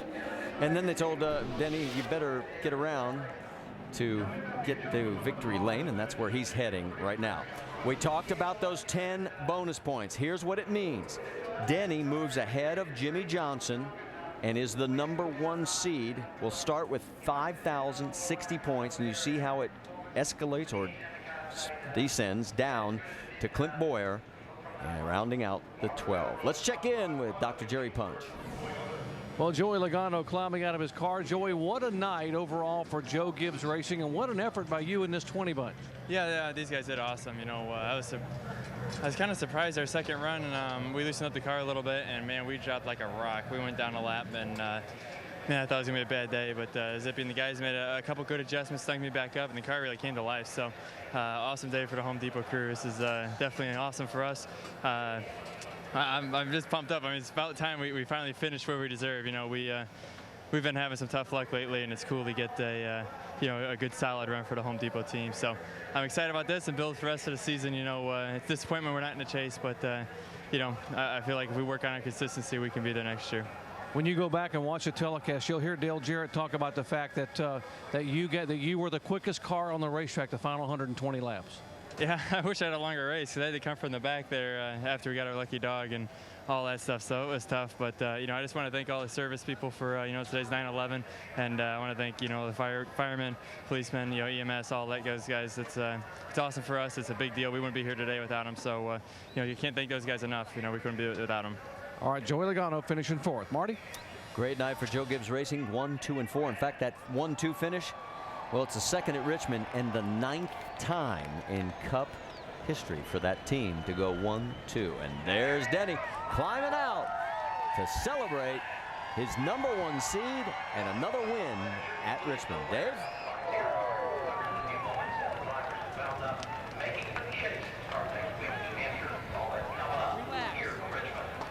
Wow.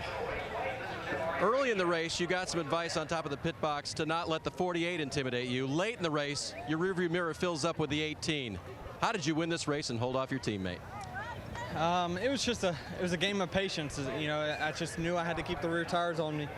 I just pretended, you know, that I knew how many laps we had to go to the green, go to the finish, and if the 18 was going to get around us, then I knew I was going to have something left for the end. So I just was patient and kept the rear tires on it as best I can say, but just feels great to get this win. I mean, our team has performed like this over the last month or so. We just haven't had the finishes to go with it, but thanks for FedEx and all their employees. Can't say enough to be first in points for the first time in my career, and you know, 5 straight chases. It means a lot. But Toyota, Wiley X, Coca-Cola, you know, Sprint, can't thank them enough, and it's just a great day.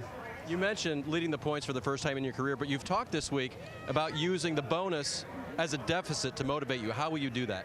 Well, you just got to, you know, I've been in a lot of these chases. I've made a lot of mistakes through these chases, and every year I feel like I've learned something, and I feel like this year I'm as prepared as I've ever been. We're winning on racetracks we don't usually win at, and we're tough right now. 5 times in his career, he's led more than 200 laps on a night. 3 times right here at Richmond to victory. Well, you know, we talked about the 9th time they finished 1-2. That 1-2-4 finish, it's the first time all 3 Joe Gibbs Racing machines have finished in the top 5 in Cup action. Stay with us. ESPN's coverage of the NASCAR Sprint Cup Series on ABC. Brought to you by Geico. 15 minutes could save you 15% or more on car insurance. Pepsi Max, 0 calories, maximum Pepsi taste. And AT&T, rethink possible. Well, it's taken us 26 races. A great night for Denny Hamlin. The field for the chase is set. And it's also got to feel like a big night for several other drivers. In fact, one of them is Marcus Ambrose, who picked up his 7th career top 5. Jamie Little.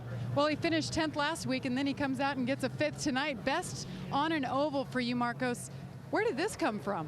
Well, we've been trying all year. We've just had tough times, you know, and we've run great tonight. We had the help of Kroger on the car and Kingsford for making it all happen, and I'm just really excited. You know, I'm going to a new team next year. I'm starting to rethink my choices, to be honest with you, because we're really starting to hit our stride. We've gained a lot of points here in the last month and a half or so. Just really proud of Frankie Kerr and all my guys. They try really hard, and none of us quitting. You know, we're just trying to the very end, and it was hard racing out there with those chase contenders because you don't want to ruin their night. At the same time, when you got a car as good as we had, you want to make the most of it. But we're really proud of ourselves and looking forward to next week. Nice job. Let's go over to Vince with one of those chase contenders. Yeah, Clint Boyer knew exactly what he had to do, had a good weekend, brought it home with a top 10 finish tonight, clinched your spot in the chase. Congratulations. Yeah, I was really excited about being a part of the chase. I was excited about our chances. Our car was good. I passed Denny a couple times, and just there at the end, it just kept getting worse and worse, and got looser in and off. So need to get better, to be, in contention and run with these boys. But being a part of this chase speaks volumes about these boys. They didn't give up. We had some bad runs and dug deep and got ourselves back in it. Yeah, congratulations. Clint Boyer in the chase for the 3rd time. Doc? And Jimmy Johnson climbing out of his car. Let's talk about tonight first, Jimmy. It looked like you had a good car at times. It had something for those guys, and then the car just wouldn't quite get there and turn in the corner. Yeah, it was, first of all, it's a great night for the Slows and Paula. I can't thank my guys enough for really working hard to bring the right setup here this weekend, and we stayed patient through practice and really stuck to our guns and what we felt in our hearts would make this car better, and it did, so I'm really proud of the chemistry between Chad and myself and Greg Ives and the engineers and everybody on this team. But, we were okay at times. It just didn't seem to have enough for that 11, and then the 18 showed up there kind of mid-race on, and we're kind of equal with him for a long time, and he short-pitted and got ahead of us, and then I thought for a while there he was going to get the 11, but we kind of finished where we were running all night, but I'm still really proud of it with the way the last month has gone to finish 3rd in Atlanta, 3rd here. It's really good for this race team heading into the chase. I was going to ask you, what after the disappointment you had, the last month or so, with the finishes outside the top 20, what these last 2 races do for you in terms of momentum for the chase? They certainly do a lot. It's a tough sport, and when you're inside the race car on one of these race teams, when you're on top how fragile it is and how quickly it can go away. And the same thing, when things aren't going your way, you're an adjustment or 2 away from getting it right. And these last couple of weeks we've done that, and I've got it right. And great pit stops, great race cars, great finishes, and I think we're ready for this chase. You're the first driver to win 4 in a row. Can you be the first and only driver ever to win 5 consecutive NASCAR Sprint Cup titles? I have no idea, but I can promise you I'm going to try as hard as I can, and I know this race team will as well. I know Hendrick Motorsports is behind myself and Jeff. We got the 2 cars in the chase to give us everything they've got. So it won't be from a lack of effort, and I'll be very proud of wherever we end up at the end of this year, and just looking forward to it. I'm just excited to have this opportunity, and I want to say hello to my wife and baby at home. Hopefully the baby's asleep, and hopefully Mom will be asleep before long too. Good luck in the chase. Thank you. All right, let's go over to Jamie, who's standing by with Kevin Harvick. And Kevin Harvick, the number 3 seed now as we begin the chase next weekend. Kevin, what a difference a year makes for you and this entire organization. What is it like to be here at Richmond on this side of things? Well, I'm happy that we were able to turn things around like we were. Everybody on our Shell Pennzoil Chevrolet's done a great job. It's been a phenomenal year up until this point, and hopefully these last 10 weeks can be the same way. So we've done it for 26 weeks. We beat them, and hopefully we can beat them for 10 more. I know tonight was a struggle for you guys. You didn't have the best car, but looking forward, knowing what you guys have, what do you expect? Yeah, we had what we thought was a terrible night, and we finished 9th. So, that's what we got to do when we feel like we're not running very well. The car was really loose tonight, getting up off the corners, which I think a lot of people were, but we were just couldn't put the power down. But, we just look forward to Loudon next week and hopefully getting off on the right foot and doing what we need to do to get started. What does this mean for Richard Childress? Last year was a struggle. This year, you guys are all in it. Well, I think it's important that, obviously we've run as well as we have, but it's also important to try to make it happen in the last 10 weeks. I feel like this is the best that we've ever been prepared. I feel like the best that we've run up until this point. I feel like we have the cars and the things in the shop, and they have a plan for everything that has happened and going to happen, but can't control the circumstances. Everybody gets better. Sometimes you hit it, sometimes you don't, and the things that we can't control, I feel like we've controlled them, and now we'll just see what happens. All right, congratulations, Kevin Harvick. And we'll have more from Richmond International Raceway coming up as you see the victory continuing for Denny Hamlin. We'll talk with the rest of the Chase contenders coming up.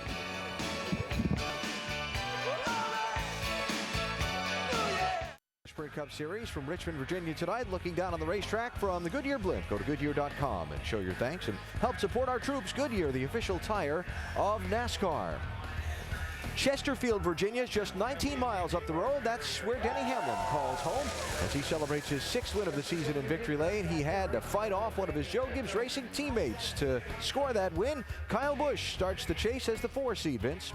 He was the runner-up tonight, and he gave it a good run at Denny Hamlin. And, you know, when these guys went through their final practice and qualifying yesterday, they weren't very happy with their race car. They made some changes this morning, and what was so much better that allowed you to drive from 32nd up to challenge for the win today? I don't know what was better. Just Dave did a really, really good job at working on the car and all the guys and making some really good decisions about what we had yesterday and what we wanted today. I can't thank Dave enough, and the guys on this M&M's Camry team gave me great pit stops. They got us in contention there at the end to get out and get as close to the 11 as we could, and then I ran them down a little bit, but it was fun. I mean, it was an awesome race there, trying to chase them down, trying to get the win, and do it clean, do it like teammates should. And you know, I just burned it up that much too fast. You know, I felt like I just needed a little bit more, especially exited the corners. I didn't have enough forward bite as much as Denny did, but you know, our cars were ultimately really, really close, and you know, good to have the JGR cars finish like we did tonight and have some good momentum heading for next week. Yeah, we talked to Joe Gibbs as you two were running 1 and 2, and he said he was quite nervous about that situation. Was there a moment that you thought you were going to get Denny? You closed the gap, got right up to his bumper? Yeah, there was one really good opportunity I had. It was about 20 to go. I got a decent run off of 4. I couldn't get off the corner at all, really, as good as he could. But he opened a door in turn 1 and got stuck behind a lap car. I don't remember who it was, and stopped for a second. I could have put it in there and probably doored him and went by, but you know, it wouldn't have been right, you know. So we did it the right way tonight, and hopefully it's a little bit of karma for what we need here in the chase. Yeah, speaking of the chase, a year ago you missed it by 8 points. How good does it feel personally to know that you're going to be back in, you're going to be the 4th seed, and a legitimate contender to win it by all accounts? I feel really good. You know, the last few weeks have gone really well for us, and this whole team's done a great job at being able to battle back from adversity. You know, Bristol, you know, it's one of our best racetracks, but we struggled there in the spring. So we battled back, we worked really hard and won there. You know, Michigan, we had a speeding penalty, we had a tire loose, we battled back really good for a top 5, and tonight the guys rallied behind a bad car in qualifying and worked on it and didn't give up on it, and we rallied back tonight. So there's been a lot of tests here lately, and I feel like we've been doing a good job at least beating those tasks, and you know, hopefully it means something for the next 10 weeks. Now, I know that the ESPN cameras are going to be with you nonstop over the course of the next week, riding shotgun with Kyle Busch. It premieres on Monday. What kind of insight are the cameras and the fans going to get with you over the course of the next week as we get ready for the chase? I hope I'm not too boring. You know, people always think I don't think you've ever been accused of being boring. Right, that's what I'm getting at. I don't think people have ever really thought I'd be boring, but I hope you can still tune in, and it's not too shallow. But no, it's fun. You know, the guys have been hanging around, and they're behind us as we speak right now. But I'm looking forward to seeing what they put together. You know, I know NASCAR Images does a nice job at doing all this stuff, especially, you know, with all the shows that we do, the race in 60 seconds and all that stuff. So it should be good, and I'm looking forward to it and seeing what's out there. I'm trying to think. I mean, next week is New York week, so you kind of get the behind the scenes of what all the drivers got to do in New York and what all appearances we got to go do. And then Thursday I go to ESPN in Connecticut, so before we head on to Loudon. So it's a busy week. Yeah, to give the fans a lot of insight into what you guys do off the track. It's a full schedule for sure. Congratulations, Kyle. Let's go to Alan. Vince, Kyle, thank you. Rusty, at the top of the night, you said you wanted some drivers to show you some strength to launch into a championship run. What about Kyle? Did he show you that strength? Absolutely. Showed us a lot of strength. I was very, very impressed with what I saw out of him all night long. Start 32nd and get all the way up to second place. That was amazing. But, hey, I showed a lot of strength out of Denny Hamlin. What about Jimmy Johnson? He's been there off a little bit, on a little bit all year long, but when it counted, he was right there. Jimmy Johnson showed me the strength. Boyer showed me the strength. A lot of guys did, but pretty impressed with Kyle. Oh, absolutely. I think that Kyle Busch has learned so much in the past several seasons with so many disappointments when he gets to the height of the season. He seems to be very, very poised, and as we listen to him talk there, he seems to be very mature. He's very methodical, and he's thinking about what he's saying. He's a very dangerous young man. Come chase time, he could win this thing outright. Oh, without a doubt. But we did see other teams. We saw good teams execute tonight. We saw Denny Hamlin and Jimmy Johnson battle for that top seed. We saw Clint Boyer do what he had to do. I agree with Coach Gibbs. You know, they say football is a game of inches. I really think that this chase is going to be the best one that we've seen in a while, and it could be come down to a game of inches. Well, I hope so. Well, Coach Gibbs and his team getting to pop the champagne in victory lane here at Richmond tonight after Denny Hamlin scores the win. Always fun. But Tony Stewart, after winning a week ago, didn't have the kind of night he was hoping for to launch into the championship, Doc.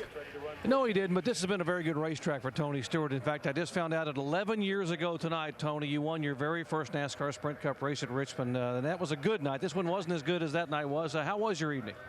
You were right, not very good, but you know, it just was a rough night this evening. But really proud of our guys and everybody at Office Depot and Old Spice and Burger King, Coca-Cola, Mac Tools, you know, Haas Automation, U.S. Army, Tornadoes, everybody that's been a part of this program the last 2 years, and you know, have helped us build this and put us in a position where we can be in the chase 2 years in a row. So tonight wasn't a good night, but you know, we still got that momentum off of last week, and you and I were talking before we came on.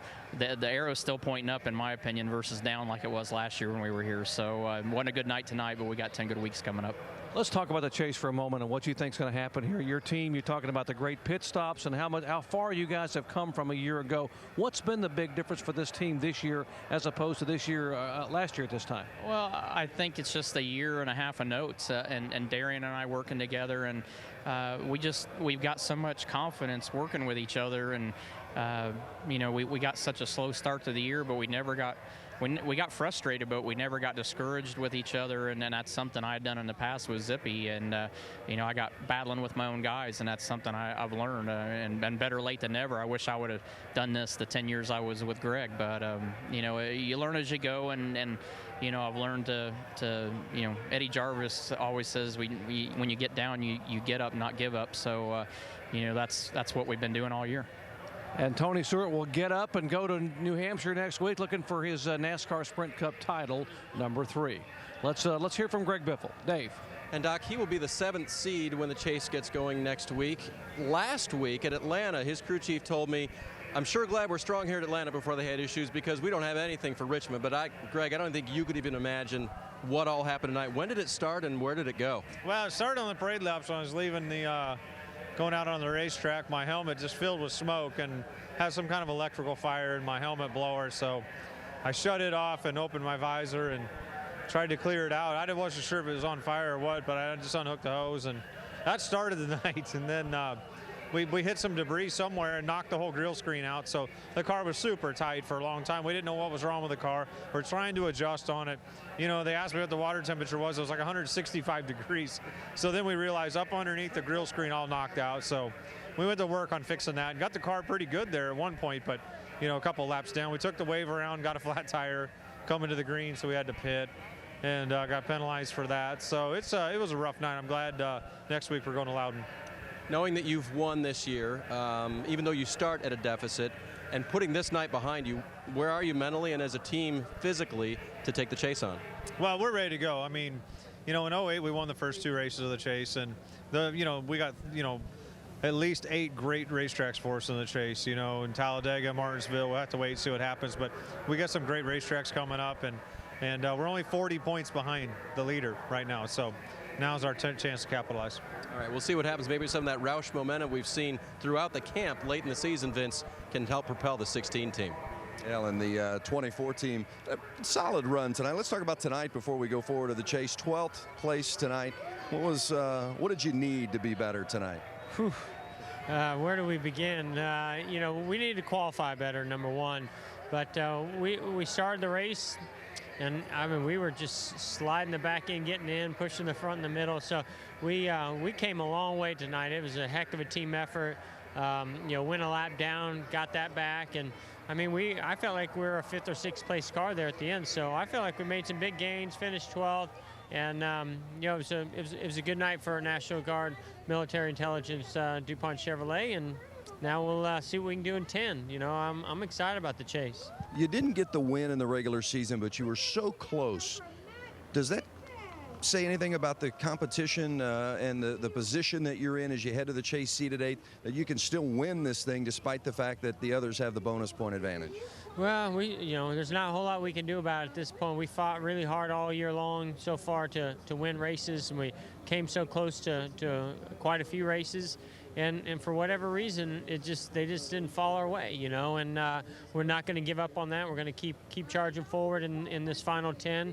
And you know, we're just going to live up to our full potential. And you know, I think we're geared up, ready to go. Hendrick Motorsports knows how to win championships, and so does this 24 DuPont Chevrolet team. So, you know, I mean, all we can do is go get the best finishes, hope that we're battling for wins, and maybe in the chase, some of those wins will come our way that slipped away from us earlier in the season. Yeah, that'd be right on time, no doubt. I don't think anybody's counting out the 24 in the chase. Jeff Gordon.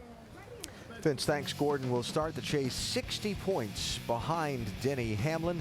This is going to be his 6th appearance in the chase out of the 7 years you see his finishes in the chase era. 4 titles in his first 9 seasons. That was in the older style of determining the championship.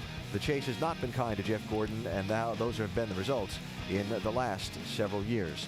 Ray, you're close to Jeff. Obviously, a relationship for so many years. This team, really legitimate championship contenders?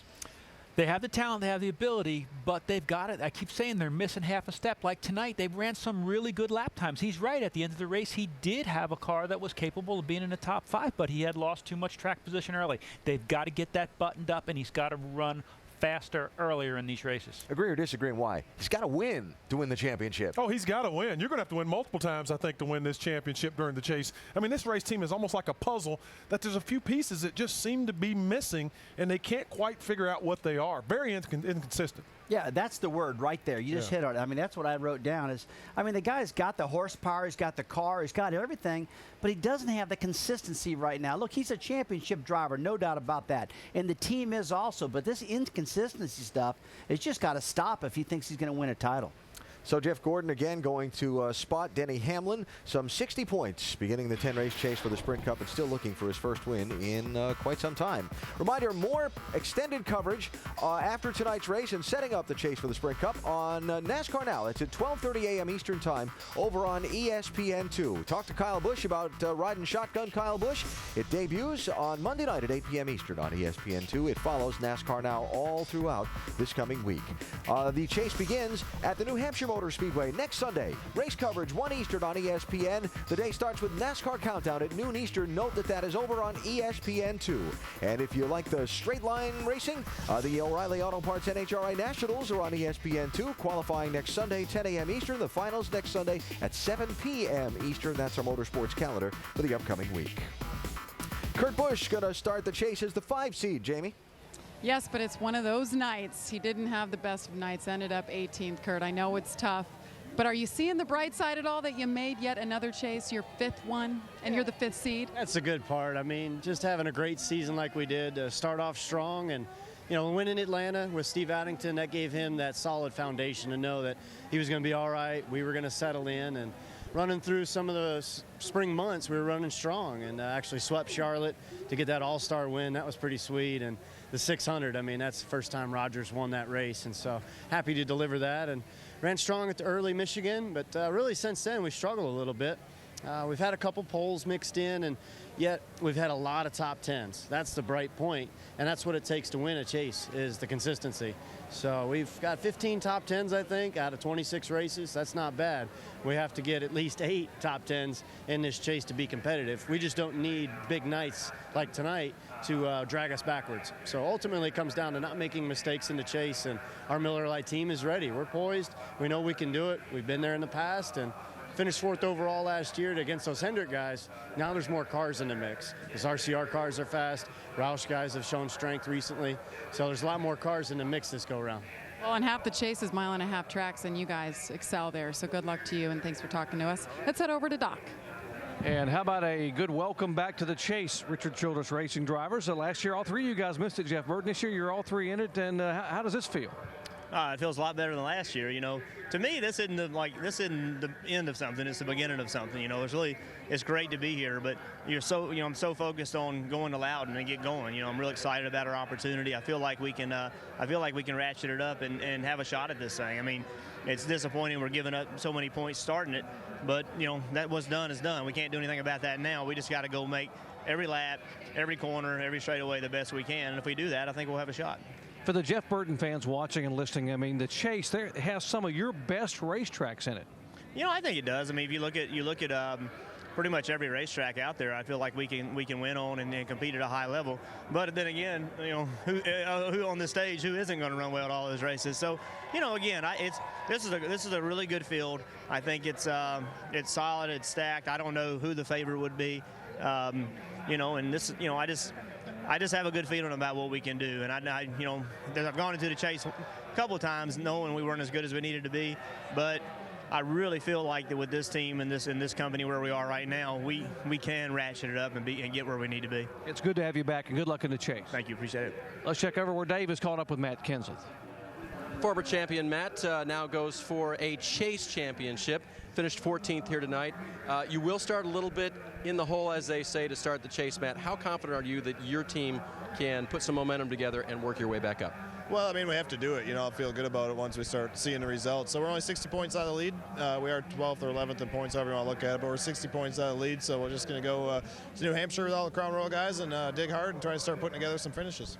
Let's talk about consistency, because you lead a category this year. You've only failed to finish 7 laps, and that leads the entire field here. So what about the consistency of the 17 group?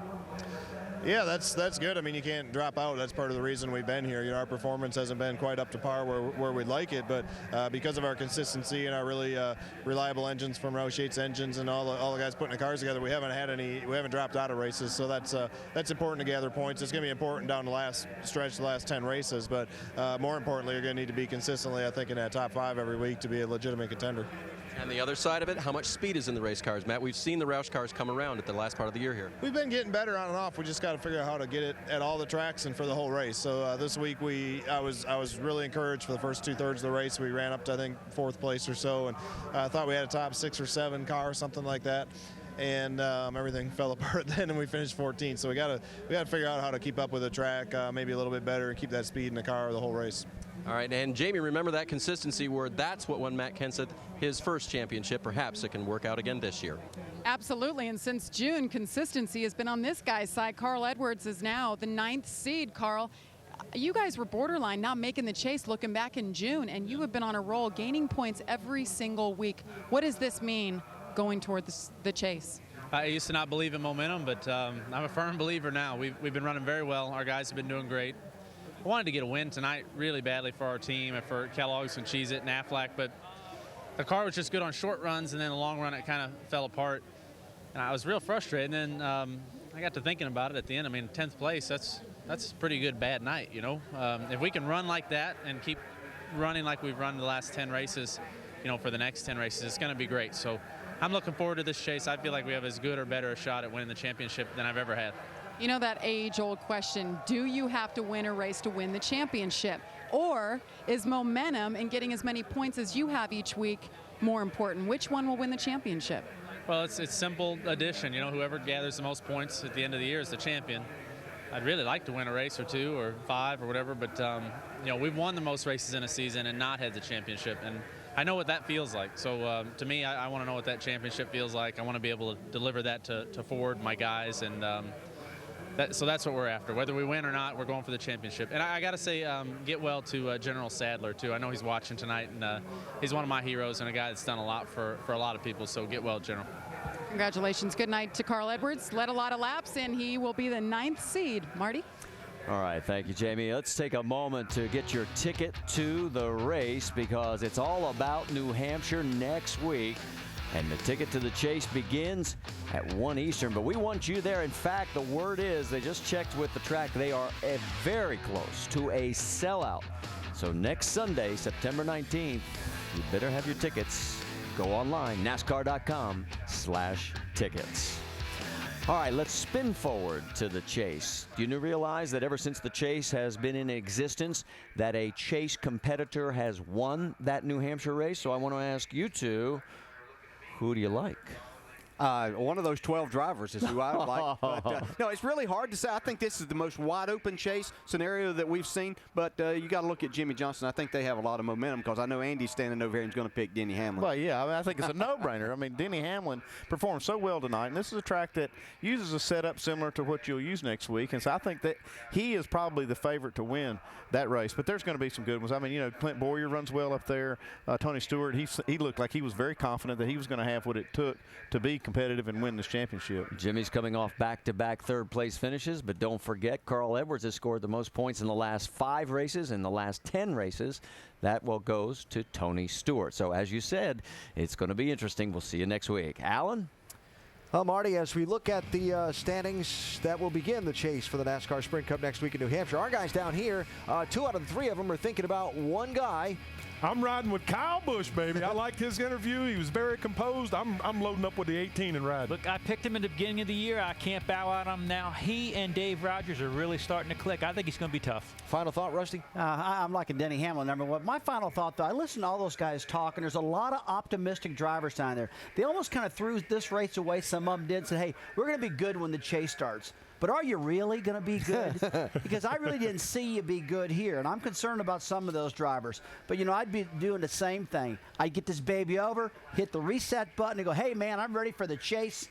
But in my brain, I better know I'm going to be good in the chase. As Rusty pulling that Missouri thing from us again. Show me. That's right. Well, they're going to have to start showing us next weekend at New Hampshire Motor Speedway. Reminder, more chase setup coverage and post-race coverage from tonight in Richmond. Coming up on ESPN2 at 12:30 Eastern Time. That is NASCAR Now. Then you see the schedule for next weekend in New Hampshire. NASCAR Countdown, noon Eastern on ESPN2. And the first race in the chase, the NASCAR Sprint Cup Series race on ESPN at 1 Eastern Time. That's next Sunday from New Hampshire Motor Speedway. How's it all going to turn out? Going to be fun to watch. Congratulations to Denny Hamlin on winning the race tonight. The field is set for the 2010 chase for the Sprint Cup. The final race before the chase here at Richmond International Raceway. It is green. He's really got his mind set on winning this race tonight. Cereal Wars here. I was just thinking Frosted Flakes are a lot better than Cheerios. We've got trouble back straight away. Let's go, boy. Let's go. Yeah, if I'm Denny, I'd stay out right here and just wait and see what the weather's going to do. This has just been a miserable night for Dale Jr. It's unbelievable. I hope you guys are ready for a good 10 weeks.